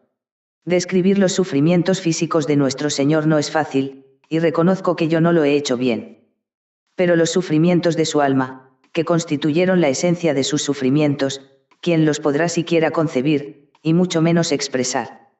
Al principio te dije que sudó grandes gotas de sangre.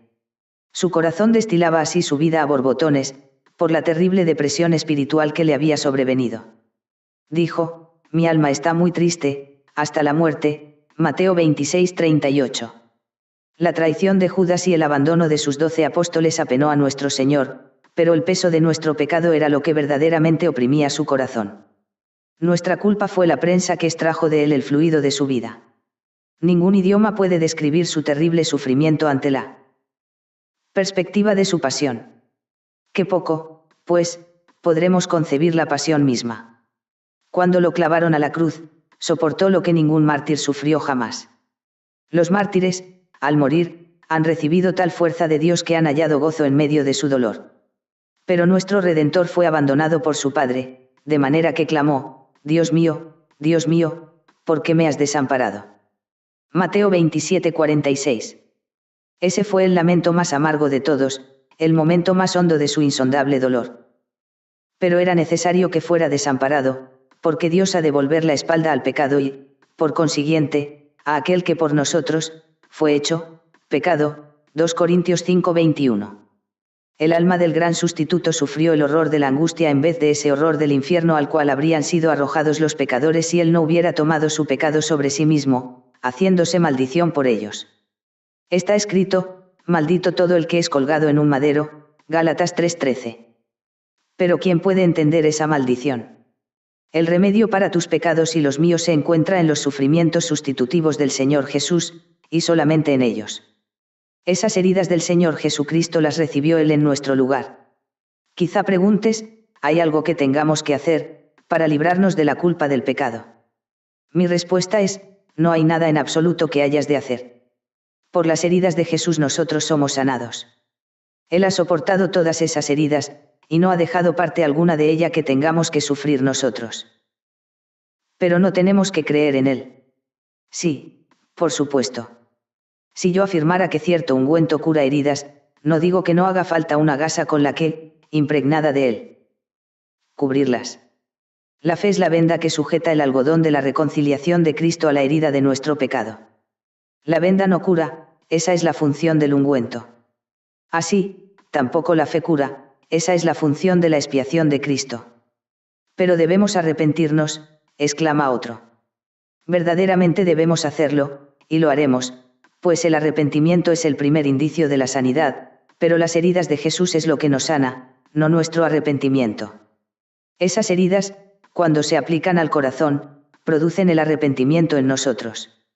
Odiamos el pecado porque éste causó el sufrimiento de Jesús. Cuando con pleno entendimiento confías en Jesús porque sufrió por ti, descubres el hecho de que Dios nunca te castigará por la misma ofensa por la que Jesús murió. Su justicia no le permitirá aceptar que la deuda sea pagada por el fiador y luego también por el deudor. La justicia no puede exigir el pago de dos rescates. Si mi fiador, en su sangre, ha cargado con mi culpa, yo ya no puedo cargar con ella. Al aceptar el sufrimiento de Cristo Jesús por mí, he aceptado una completa absolución de toda acusación. He sido condenado en Cristo, y ahora, pues, ninguna condenación hay ya para mí. Esta es la base de la seguridad del pecador que cree en Jesús. Vive porque Jesús murió en su lugar, en su puesto. Es acepto ante Dios porque Jesús ha sido aceptado. A aquel por quien Jesús ha sido aceptado como sustituto se le debe dejar marchar, libre. Nadie puede impedírselo. Ha sido absuelto. Oh, tú que me escuchas, recibirás a Jesucristo como tu sustituto. Si así lo haces, serás libre. El que en él cree, no es condenado, Juan 3:18. Por sus heridas hemos sido sanados, Isaías 53:5. Capítulo 8. Un verdadero estorbo. Aunque no es en absoluto difícil creer a aquel que no puede mentir, y confiar en alguien que sabemos que es poderoso para salvar, algo puede pasar que aún así tal vez lo haga difícil para el lector. Ese estorbo quizás sea un secreto y, sin embargo, puede ser perfectamente real. Una puerta puede estar cerrada, no por una gran piedra que todo el mundo puede ver, sino por un pestillo invisible que penetra en el cajetín del marco, que no está a la vista. Un hombre puede tener buena vista y, sin embargo, no ver un objeto porque alguna otra cosa se interpone entre él y el objeto. Ni aun el sol podrías ver, si te atasen alrededor de la cabeza un pañuelo o un simple jirón de un trapo. O, las vendas que los hombres se empeñan en atar sobre sus propios ojos. Un pecado deleitoso, abrigado en el corazón, impedirá a un alma que haga suyo a Cristo por medio de la fe. El Señor Jesús ha venido para salvarnos del pecado. Si estamos decididos a seguir pecando, Cristo y nuestras almas nunca se unirán. Si un hombre se bebe un veneno y alguien llama a un médico para que venga a salvarle la vida, puede que éste tenga un antídoto eficaz consigo. Pero si el paciente no deja de llevarse la botella de veneno a los labios y continúa tomando ese líquido mortal, ¿cómo podrá el médico salvarle? La salvación consiste en gran medida en apartar al pecador de su pecado. La naturaleza misma de la salvación tendría que cambiarse para que pudiéramos hablar de una persona salva que ama el pecado y voluntariamente vive en él. Un hombre no puede ser hecho blanco y seguir siendo negro. No puede ser sanado y seguir estando enfermo. Tampoco puede nadie ser salvado y seguir amando la maldad. Un borracho se salvará al creer en Cristo, quiero decir que será salvado de ser un borracho. Pero si aún decide embriagarse, no estará salvado de la bebida, y no habrá creído verdaderamente en Jesús. Un mentiroso puede, por medio de la fe, salvarse de la mentira, pero si eso sucede, deja de mentir y procura decir siempre la verdad.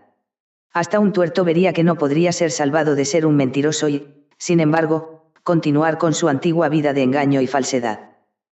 Una persona enemistada con otra será salvada de ese sentimiento de enemistad al creer en el Señor Jesús. Pero si resuelve que seguirá manteniendo su odio, estará claro que no ha sido salvada de él, y estará claro también que no ha creído en el Señor Jesús para su salvación. La cuestión principal es ser liberado del amor al pecado. Lo cual es el resultado infalible de haber confiado en el Salvador. Pero si ese resultado no solo no se desea sino que hasta se rechaza, las afirmaciones de que si se ha confiado en el Salvador serán vanas habladurías. Un hombre va a la oficina de una agencia de viajes en un puerto y pregunta si puede comprar un billete para viajar en barco a América.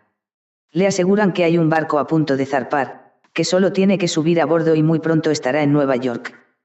Pero me gustaría, dice, hacer escala en mi casa, y poder abrir mi tienda todo el tiempo que dure la travesía del Atlántico. El empleado de la agencia cree que está hablando con un loco, le dice que se vaya con la música a otra parte y que no le haga perder el tiempo con tonterías. Fingir que confías en Cristo para salvarte del pecado, cuando no obstante estás resuelto a seguir en él, es burlarte de Cristo. Le suplico a quien lea esto que no sea culpable de semejante blasfemia. Que ni siquiera se le pase por la cabeza que el Santo Jesús pueda respaldar la iniquidad.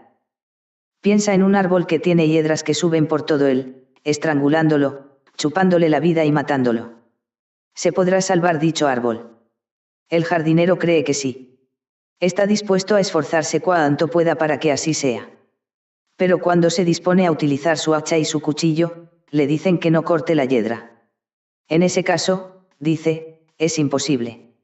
Es la hiedra la que está matando el árbol, y si quieres salvar el árbol no puedes salvar la hiedra.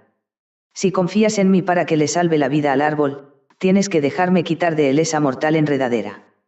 ¿No es esto sentido común? Ciertamente lo es. No se le confía el árbol al jardinero a menos que se confíe en su intención de cortar y arrancar lo que supondrá la muerte de aquel. Si el pecador conserva su pecado, morirá en él. Si acepta ser rescatado de su pecado, el Señor Jesús es poderoso para hacerlo, y lo hará si confía su vida a Él.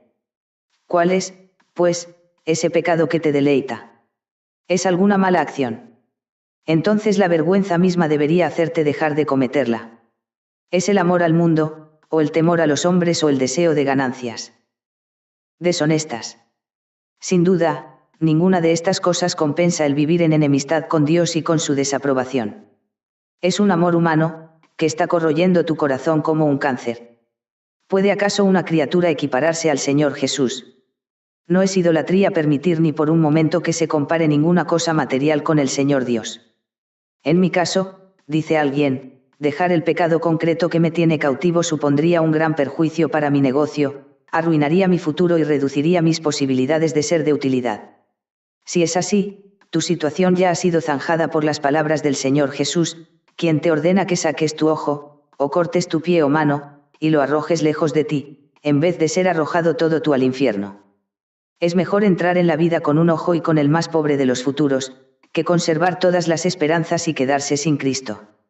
Mejor ser un creyente cojo que un pecador que puede saltar. Mejor ser un soldado raso toda la vida en el ejército de Cristo que ir a la vanguardia y ser un oficial de alto rango bajo el mando de Satanás. Si ganas a Cristo, poco importará lo que pierdas. Muchos, sin duda, han tenido que pasar por una experiencia que los ha dejado mutilados o lisiados para toda esta vida, pero si de ese modo han entrado en la vida eterna, grande ha sido su ganancia. La cuestión se reduce a esto, amigo mío, como también descubrió John Bunyan. Una voz te habla y te dice: conservarás tu pecado e irás al infierno. O dejarás tu pecado e irás al cielo. Deberías decidir este asunto antes de moverte siquiera de tu sitio. En el nombre de Dios, te pregunto, ¿cuál será tu elección, Cristo y la salvación o el pecado predilecto y la condenación? No hay opción intermedia. Demorar la decisión o negarse a tomarla será prácticamente una decisión segura a favor del maligno. Quien se para a pensar si va a ser honrado o no, se encuentra ya fuera del camino recto. Quien no sabe si desea ser limpiado del pecado demuestra tener un corazón corrupto. Si ansías librarte de toda tendencia pecaminosa, nuestro Señor te capacitará para hacerlo en el acto. Su gracia ha alterado ya la dirección de tus deseos. Es más, tu corazón ha sido renovado. Por tanto, confía en Él para recibir fuerza para luchar contra las tentaciones que aparezcan en el camino, y para cumplir las órdenes del Señor cada día. El Señor Jesús es grande para hacer que el cojo salte como un ciervo, y para hacer que el paralítico tome su lecho y ande. Él te hará capaz de vencer ese mal hábito. Echará el demonio de ti. Sí, aun si tuviera 7 demonios, los echaría fuera en un instante. Su poder para limpiar y santificar no tiene límite. Ahora que estás dispuesto a ser curado, se ha solucionado la mayor dificultad. Aquel que ha enmendado tu voluntad puede disponer todos tus demás poderes y dirigirlos para su gloria. No habrías deseado sinceramente dejar todo tu pecado si Él no te hubiera encaminado secretamente en esa dirección. Si ahora confías en Él, verás claramente que Él ha comenzado en ti la buena obra, y estamos seguros de que la perfeccionará. Capítulo 9. Preguntas. En estos tiempos, una fe sencilla, como la de un niño, es poco común. Lo normal es no creer nada y cuestionarlo todo. Las dudas abundan como las zarzamouras, y toda mano y toda boca están manchadas de ellas. A mí me resulta muy extraño que los hombres busquen problemas en el tema de su propia salvación. Si yo estuviera condenado a muerte y descubriera un resquicio de misericordia, estoy seguro de que no me pondría a pensar y a buscar razones por las que no debería perdonárseme. Dejaría eso para mis enemigos. Yo más bien prestaría atención en otra dirección muy distinta. Si me estuviera ahogando, no rechazaría un chaleco salvavidas para agarrarme a una paja. Razonar contra la propia vida es una especie de suicidio, del que solo sería capaz un borracho. Disputar contra la única esperanza que uno posee es como si un loco se sentara en la rama de un árbol y empezara a cortarla para caerse de ella. ¿Quién haría tal cosa, sino un necio? Sin embargo, muchos parecen estar pidiendo su propia ruina. Escudriñan la Biblia en busca de textos que les acusan. Cuando terminan, acuden a la razón, a la filosofía y al escepticismo para cerrarse la puerta en sus propias caras. Sin duda, este es un mal entretenimiento para un hombre sensato. Muchos hoy día, al no poder escapar de sus pensamientos religiosos, evitan el desagradable peso de la conciencia objetando nimiedades a las grandes verdades de la revelación. Es inevitable que en el libro de Dios haya grandes misterios. ¿Cómo puede el Dios infinito hablar de manera que todos sus pensamientos sean comprendidos por el hombre, tan limitado? Pero discutir esos temas tan profundos y olvidar las sencillas verdades de la salvación es el colmo de la necedad. Esto le recuerda a uno la historia de los 2 filósofos que, debatiendo sobre la comida, se marcharon de la mesa sin comer nada. Mientras tanto, el humilde campesino que estaba en un rincón, sin hacer preguntas utilizó su cuchillo y su tenedor con diligencia, y salió de allí bien satisfecho. Miles son felices en el Señor ahora tras recibir el Evangelio como lo haría un niño pequeño, mientras que otros, que siempre ven problemas, o, si no, los inventan, se hallan tan lejos como siempre han estado de toda esperanza de salvación. Conozco a muchas personas muy decentes que parecen haber decidido que no acudirán a Cristo hasta que logren entender la coherencia entre la doctrina de la elección y la libre invitación del Evangelio. Es como si yo me negara a comer jamás un pedazo de pan hasta que alguien me explicase cómo es posible que sea Dios quien me mantiene con vida y, no obstante, yo deba comer para seguir vivo.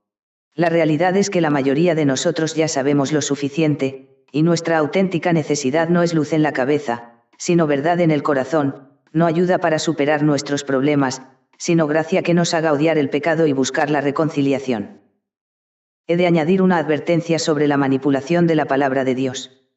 Nada puede ser más pernicioso para el alma. Es una insolencia llena de frialdad y desprecio que te pongas a corregir a tu Creador, y tiende a hacer el corazón más duro que una piedra de molino. Recuerdo que alguien comenzó a cortar partes de su Biblia con una navaja, y no mucho tiempo después había abandonado todas sus creencias. Una actitud de reverencia es buena, pero la insolencia de criticar la palabra inspirada es destructiva para la sana relación con Dios. Si un hombre llega a sentir su necesidad de un Salvador tras haber tratado a la Escritura de forma orgullosa y crítica, es muy probable que su conciencia se ponga en su camino y le impida tener paz, recordándole su antiguo desprecio de la sagrada palabra. Le resultará difícil encontrar consuelo en pasajes de la Biblia que una vez trató desdeñosamente, o que aún descartó totalmente como indignos de consideración. En sus momentos de aflicción, le parecerá que los sagrados textos se ríen de su desgracia. Cuando lleguen malos tiempos, los pozos que cegó con piedras no proveerán agua para su sed. Ten cuidado de no despreciar un pasaje de la Escritura, no sea que hayas rechazado al único amigo que puede ayudarte en la hora de la angustia. Cierto duque alemán acostumbraba a pedirle a un sirviente suyo que le leyera un capítulo de la Biblia cada mañana. Cuando algo no cuadraba con su opinión, exclamaba severamente: «Hans, tacha eso». Un día, Hans tardaba mucho en empezar a leer. Pasaba, titubeante, las páginas del libro. Su amo le dijo: «Hans, ¿por qué no lees?». Entonces, este contestó: «Señor, no queda apenas nada. Está todo tachado». Su amo había tenido objeciones un día por esto y otro día por lo otro. Un nuevo pasaje había sido borrado cada día, hasta que no quedó nada que le pudiera instruir o consolar. No destruyamos nuestras propias bendiciones con quejas y críticas. Tal vez llegue un momento en que necesitemos esas promesas que parecen innecesarias, y esas partes de la Santa Escritura que más han sufrido el ataque de los escépticos puede que demuestren ser esenciales para nuestra vida misma. Por tanto, protejamos el inestimable tesoro que es la Biblia, firmemente resueltos a no renunciar jamás ni a una sola línea de ella.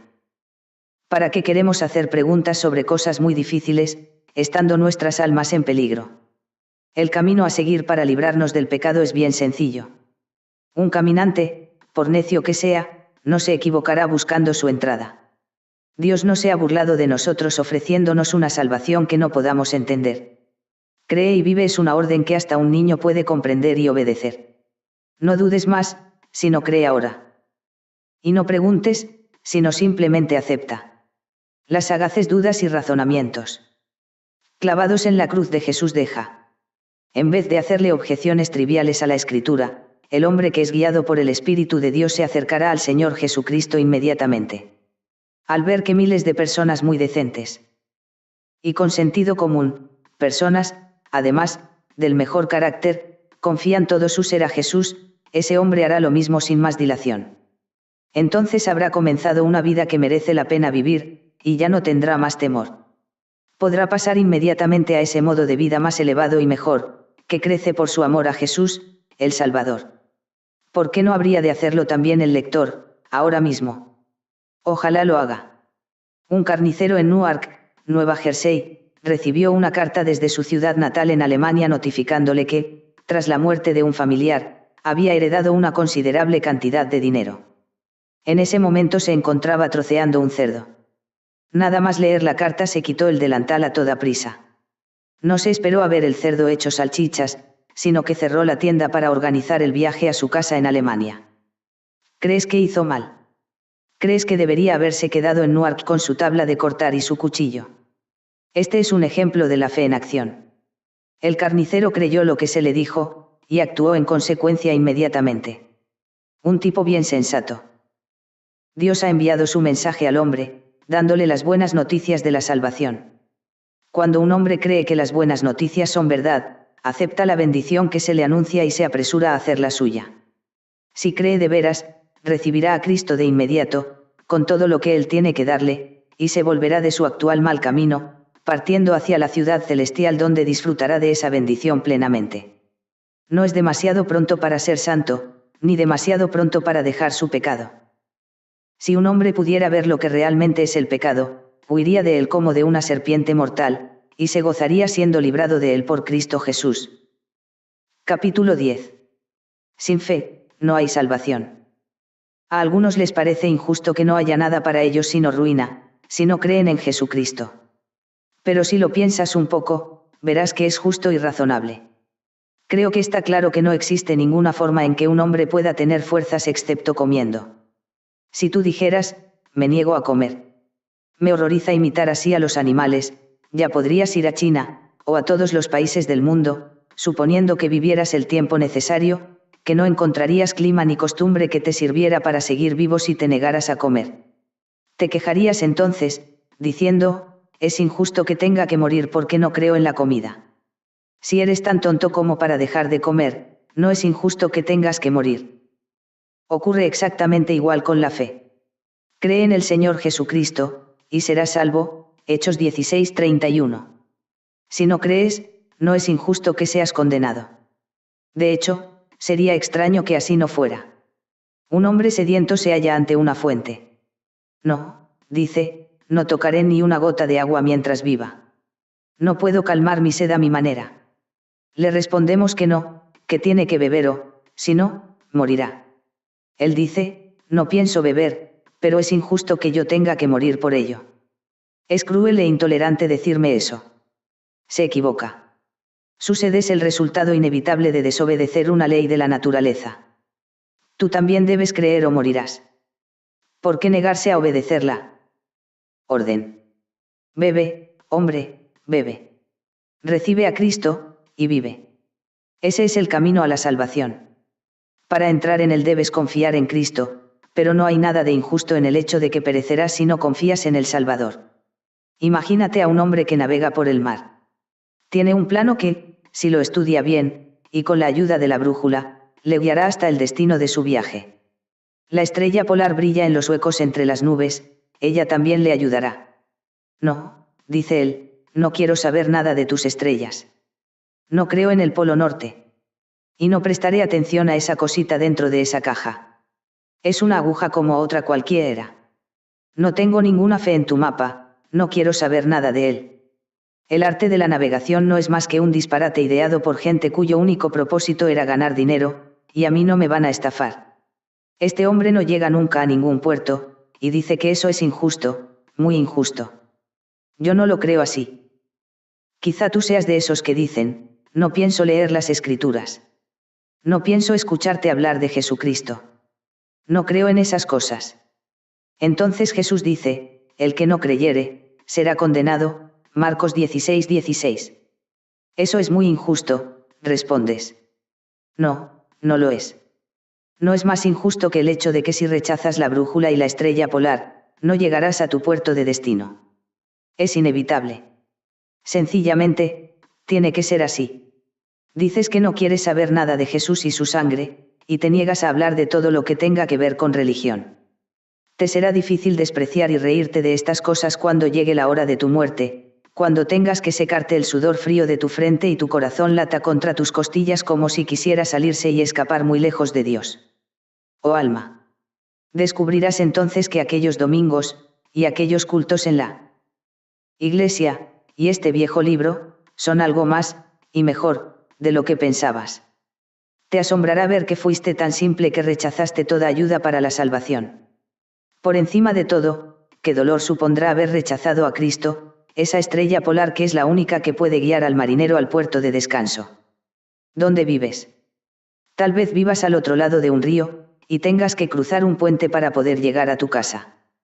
Pero has sido tan tonto como para forjarte la idea de que no crees en los puentes, ni en los barcos, ni aun en la existencia del agua. Dices, no voy a pasar por ningún puente, ni pienso subirme a ningún barco. No creo que haya un río, ni que exista eso que llaman agua. Te vas hacia tu casa, y enseguida llegas al viejo puente, pero te niegas a cruzar por él. Un poco más allá hay un barco, pero has decidido no subirte a él. El río está ahí, pero has resuelto no cruzarlo del modo habitual. No obstante, crees que es muy injusto que no puedas llegar a tu casa. Sin duda algo ha trastocado tu capacidad de razonamiento, pues no te parecería tan injusto si estuvieras en tus cabales. Si un hombre no quiere hacer lo que es necesario para cierto fin, ¿cómo espera lograr tal fin? Imagínate que te has tomado un veneno. El médico trae un antídoto y dice, tómatelo enseguida, o morirás. Si te lo tomas inmediatamente, te garantizo que anulará los efectos del veneno. Pero tú dices, no, doctor, yo no creo en antídotos. Dejemos que las cosas sigan su curso. Que cada uno sea responsable de sus actos. No quiero saber nada de su remedio. Además, no creo que exista un remedio para el veneno que he tomado. Es más, no me importa si existe o no. Siendo así, amigo, morirás. Cuando el forense haga una investigación acerca de tu cadáver, el veredicto será, se lo merecía. Lo mismo te sucederá si, habiendo escuchado el Evangelio de Jesucristo, dices, soy un hombre moderno, demasiado como para preocuparme por esas ideas pasadas de moda sobre la expiación. No pienso escuchar al predicador hablar sobre sacrificios y derramamientos de sangre. Si es así, cuando mueras, el veredicto que dará tu conciencia, que estará presente en la investigación final que se llevará a cabo ante el rey, será, suicidio. Destruyó su propia alma. Así lo dice el viejo libro, te perdiste, oh Israel, Oseas 13:9. Lector, te lo ruego, no te pierdas. Capítulo 11. A aquellos que han creído. Amigo, si has empezado a confiar en el Señor, confía en Él totalmente. Que tu fe sea lo más real y lo más práctico que hay en tu vida. No confíes en el Señor con un mero sentimiento acerca de unas cuantas verdades espirituales, sino confía en Él para todo, para siempre, tanto para esta vida como para la eternidad, para lo terrenal y para lo espiritual. Contempla cómo el Señor sostiene el mundo entero con su palabra solamente. No tiene ni puntales ni columnas. Ese gran arco del cielo se mantiene sin contrafuerte y sin un pilar central. El Señor puede aguantar, y aguantará, todo el peso que la fe pueda poner sobre él. Los problemas más grandes son fáciles para su poder, y los misterios más incomprensibles son simples para su sabiduría. Confía en Dios hasta lo sumo. Apóyate en Él, apóyate con todo tu ser. Sí, apoya todo tu peso y cualquier otra carga que tengas en el poderoso Dios de Jacob.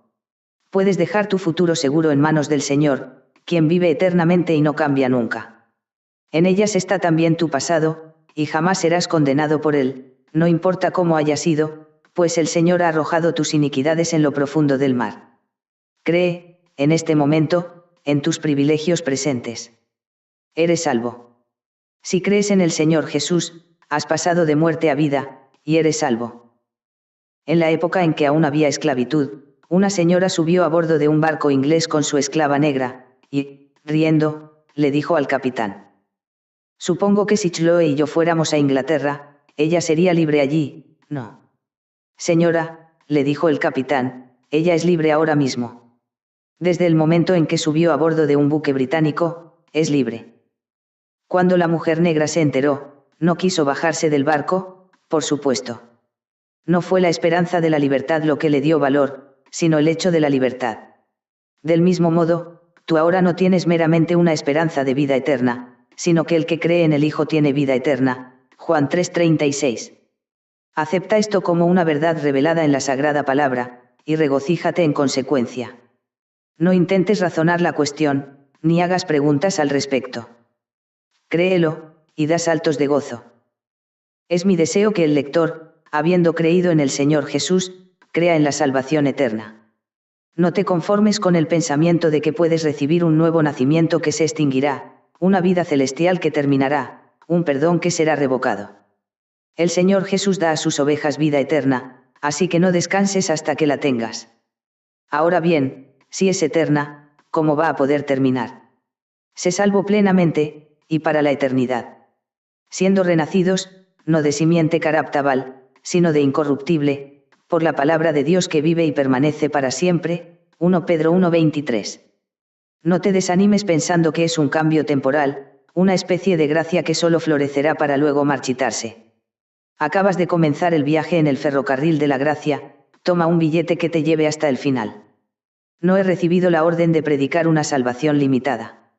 El evangelio que se me ha encargado que proclame es: el que creyere y fuere bautizado, será salvo. Marcos 16:16. Será salvo del pecado, de regresar al pecado, de cambiarse de nuevo al camino espacioso. Que el Espíritu Santo te haga creer nada menos que esto. ¿Quiere usted decir, preguntará alguien, que he de creer que si confío en Cristo una vez, seré salvo sea cual sea el pecado que elija cometer? No, yo nunca he dicho nada parecido. Yo he descrito la verdadera salvación como un cambio completo del corazón, un cambio tan radical que transformará tus gustos y tus deseos. Lo que yo digo es que si el Espíritu Santo obra en ti tal cambio, será un cambio permanente. La obra que el Señor lleva a cabo no es como la que se hace hoy día, a la ligera, que en poco tiempo se desmorona. Confía en el Señor para guardarte, no importa cuánto tiempo vivas, ni cuánto seas tentado. Conforme a vuestra fe os sea hecho. Mateo 9:29. Cree en Jesús para vida eterna. Ojalá que también confíes en el Señor en todas las aflicciones del tiempo presente. En el mundo tendrás aflicción. Aprende, por la fe, que todas las cosas ayudan a bien, y entonces sométete a la voluntad del Señor. Piensa en la oveja cuando está siendo esquilada. Si se está quieta, la cuchilla no le hará daño. Si se resiste, o si intenta echarse atrás, puede cortarse. Sométete a la mano de Dios, y la aflicción perderá su punta afilada. Empeñarnos en nuestra propia voluntad y quejarnos nos causan 100 veces más dolor que las aflicciones mismas. Cree en tu Señor de tal manera que estés seguro de que su voluntad ha de ser mucho mejor que la tuya, y que, por consiguiente, no solo te sometas a ella, sino que hasta te regocijes en ella. Confía en el Señor Jesús con respecto a la santificación. Algunas personas que conozco parecen creer que el Señor Jesús no puede santificarlas por completo, en espíritu, alma y cuerpo. Por ello, dejan la puerta abierta voluntariamente a algún pecado, creyendo que no pueden evitarlo, y que en ese asunto particular habrán de rendir culto al diablo mientras vivan. No cometas la vileza de poner tu cabeza bajo el yugo de ningún pecado, pelea duro por la libertad. Ya sea ira, o incredulidad, o pereza o cualquier otra forma de iniquidad, podemos, por la gracia divina, expulsar al cananeo. Es más, debemos expulsarlo. No hay virtud imposible para quien cree en Jesús, y ningún pecado habrá de alzarse en victoria sobre él. De hecho, como está escrito, el pecado no se enseñoreará de vosotros, pues no estáis bajo la ley, sino bajo la gracia. Romanos 6:14. Cree, para así alcanzar gran gozo en el Señor, y parecerte a Jesús. Avanza hasta que hagas tuyos estos tesoros. Conforme a tu fe te será hecho. Al que cree todo le es posible. Marcos 9:23. El primero de los pecadores puede llegar a la misma altura que el más grande de los santos.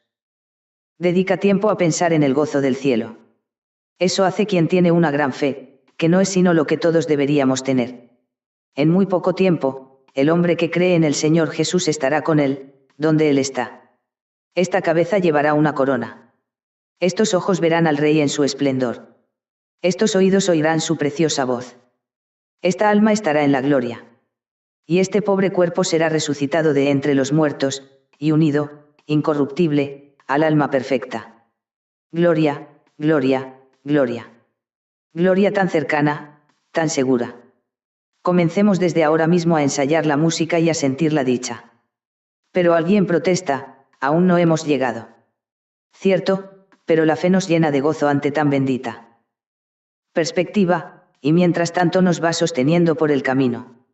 Lector, es mi deseo que tu fe sea firme y en el Señor solamente. Quiero que estés todo tú sobre la roca, sin mantener un pie en la arena. Confía en Dios en esta vida mortal para todas las cosas, y solamente en Él. Así es como se debe vivir. Lo sé por mi propia experiencia.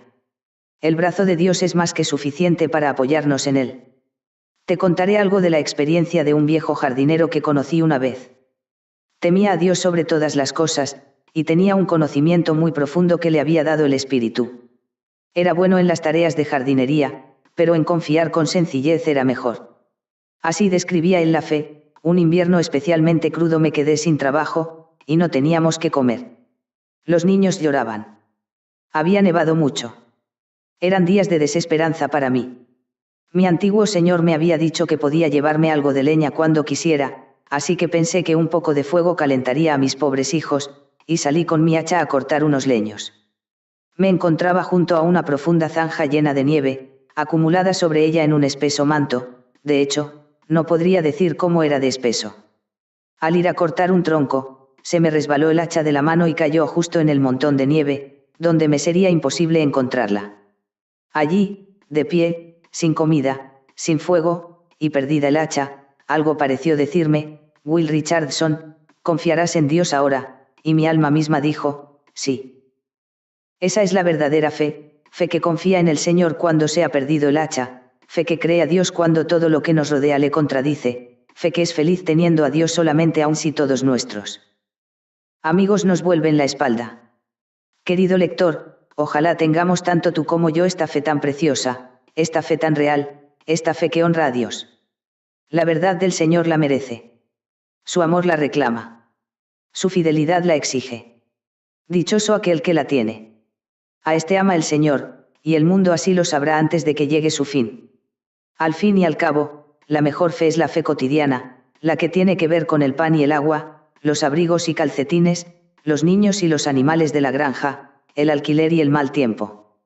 La religión de confitería fina que solo está disponible los domingos, y en reuniones de oración y estudio bíblico, solo llevará almas al cielo el día que la vida se convierta en una larga conferencia y la semana tenga 7 domingos. Cuando mejor se desarrolla la fe es cuando año tras año se esfuerza en seguir adelante, mes tras mes confiando en el Señor respecto al marido enfermo, la hija que anda mal, el negocio que no va bien, el amigo que no se convierte, y cosas semejantes. La fe también nos ayuda a hacer uso del mundo sin abusar de él. Es buena para las labores duras y para las tareas diarias. No es una cosa angelical perteneciente a los cielos y las estrellas, sino una virtud humana que se encuentra a gusto en cocinas y en talleres.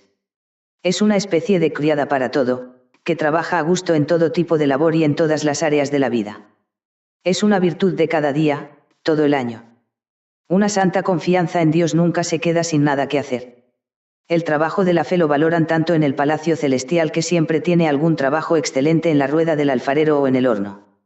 Los hombres creen que los héroes se forjan en ocasiones extraordinarias, una, quizá 2 veces cada 100 años, pero en realidad los más grandes héroes son los que se forjan en casa, y suele haber más en la oscuridad del anonimato que en los pedestales de la opinión pública. La confianza en el Dios vivo es el oro con el que se acuña el heroísmo. La perseverancia en hacer el bien es uno de los campos en que la fe planta, no ya flores, sino el trigo de su cosecha. Esforzarse en seguir adelante en un trabajo duro, mantener una familia con poco dinero de sueldo, soportar un dolor constante con paciencia, y cosas así, son las hazañas en las que Dios es glorificado por los soldados rasos de su pueblo creyente. Lector, seamos de un mismo pensar en esto, no debemos desvivirnos por llegar a ser importantes, pero ansiaremos ser buenos. Para ello confiaremos en el Señor nuestro Dios, a quien pertenecemos, y a quien servimos. Pediremos que se nos santifique cada día de la semana. Oraremos a nuestro Dios pidiendo por nuestros quehaceres diarios tanto como por la salvación de nuestra alma. Confiaremos en Él en lo que respecta a nuestra granja, nuestros nabos y nuestras vacas, así como a nuestros privilegios espirituales y nuestra esperanza del cielo. El Señor es nuestro Dios familiar, Jesús es nuestro hermano en tiempo de angustia, Proverbios 17:17, y el Espíritu Santo es nuestro consolador en todo momento de prueba. No tenemos un Dios inaccesible. Él escucha, tiene misericordia, ayuda. Confiemos en Él sin descanso, sin dudas, sin vacilación. La vida de la fe es la vida al otro lado de la puerta estrecha. Si hasta este momento hemos estado fuera, temblando, en el camino espacioso de la incredulidad, que el Espíritu Santo nos capacite ahora para dar el gran paso decisivo y decir, una vez para siempre, creo, ayuda mi incredulidad. Marcos 9:24.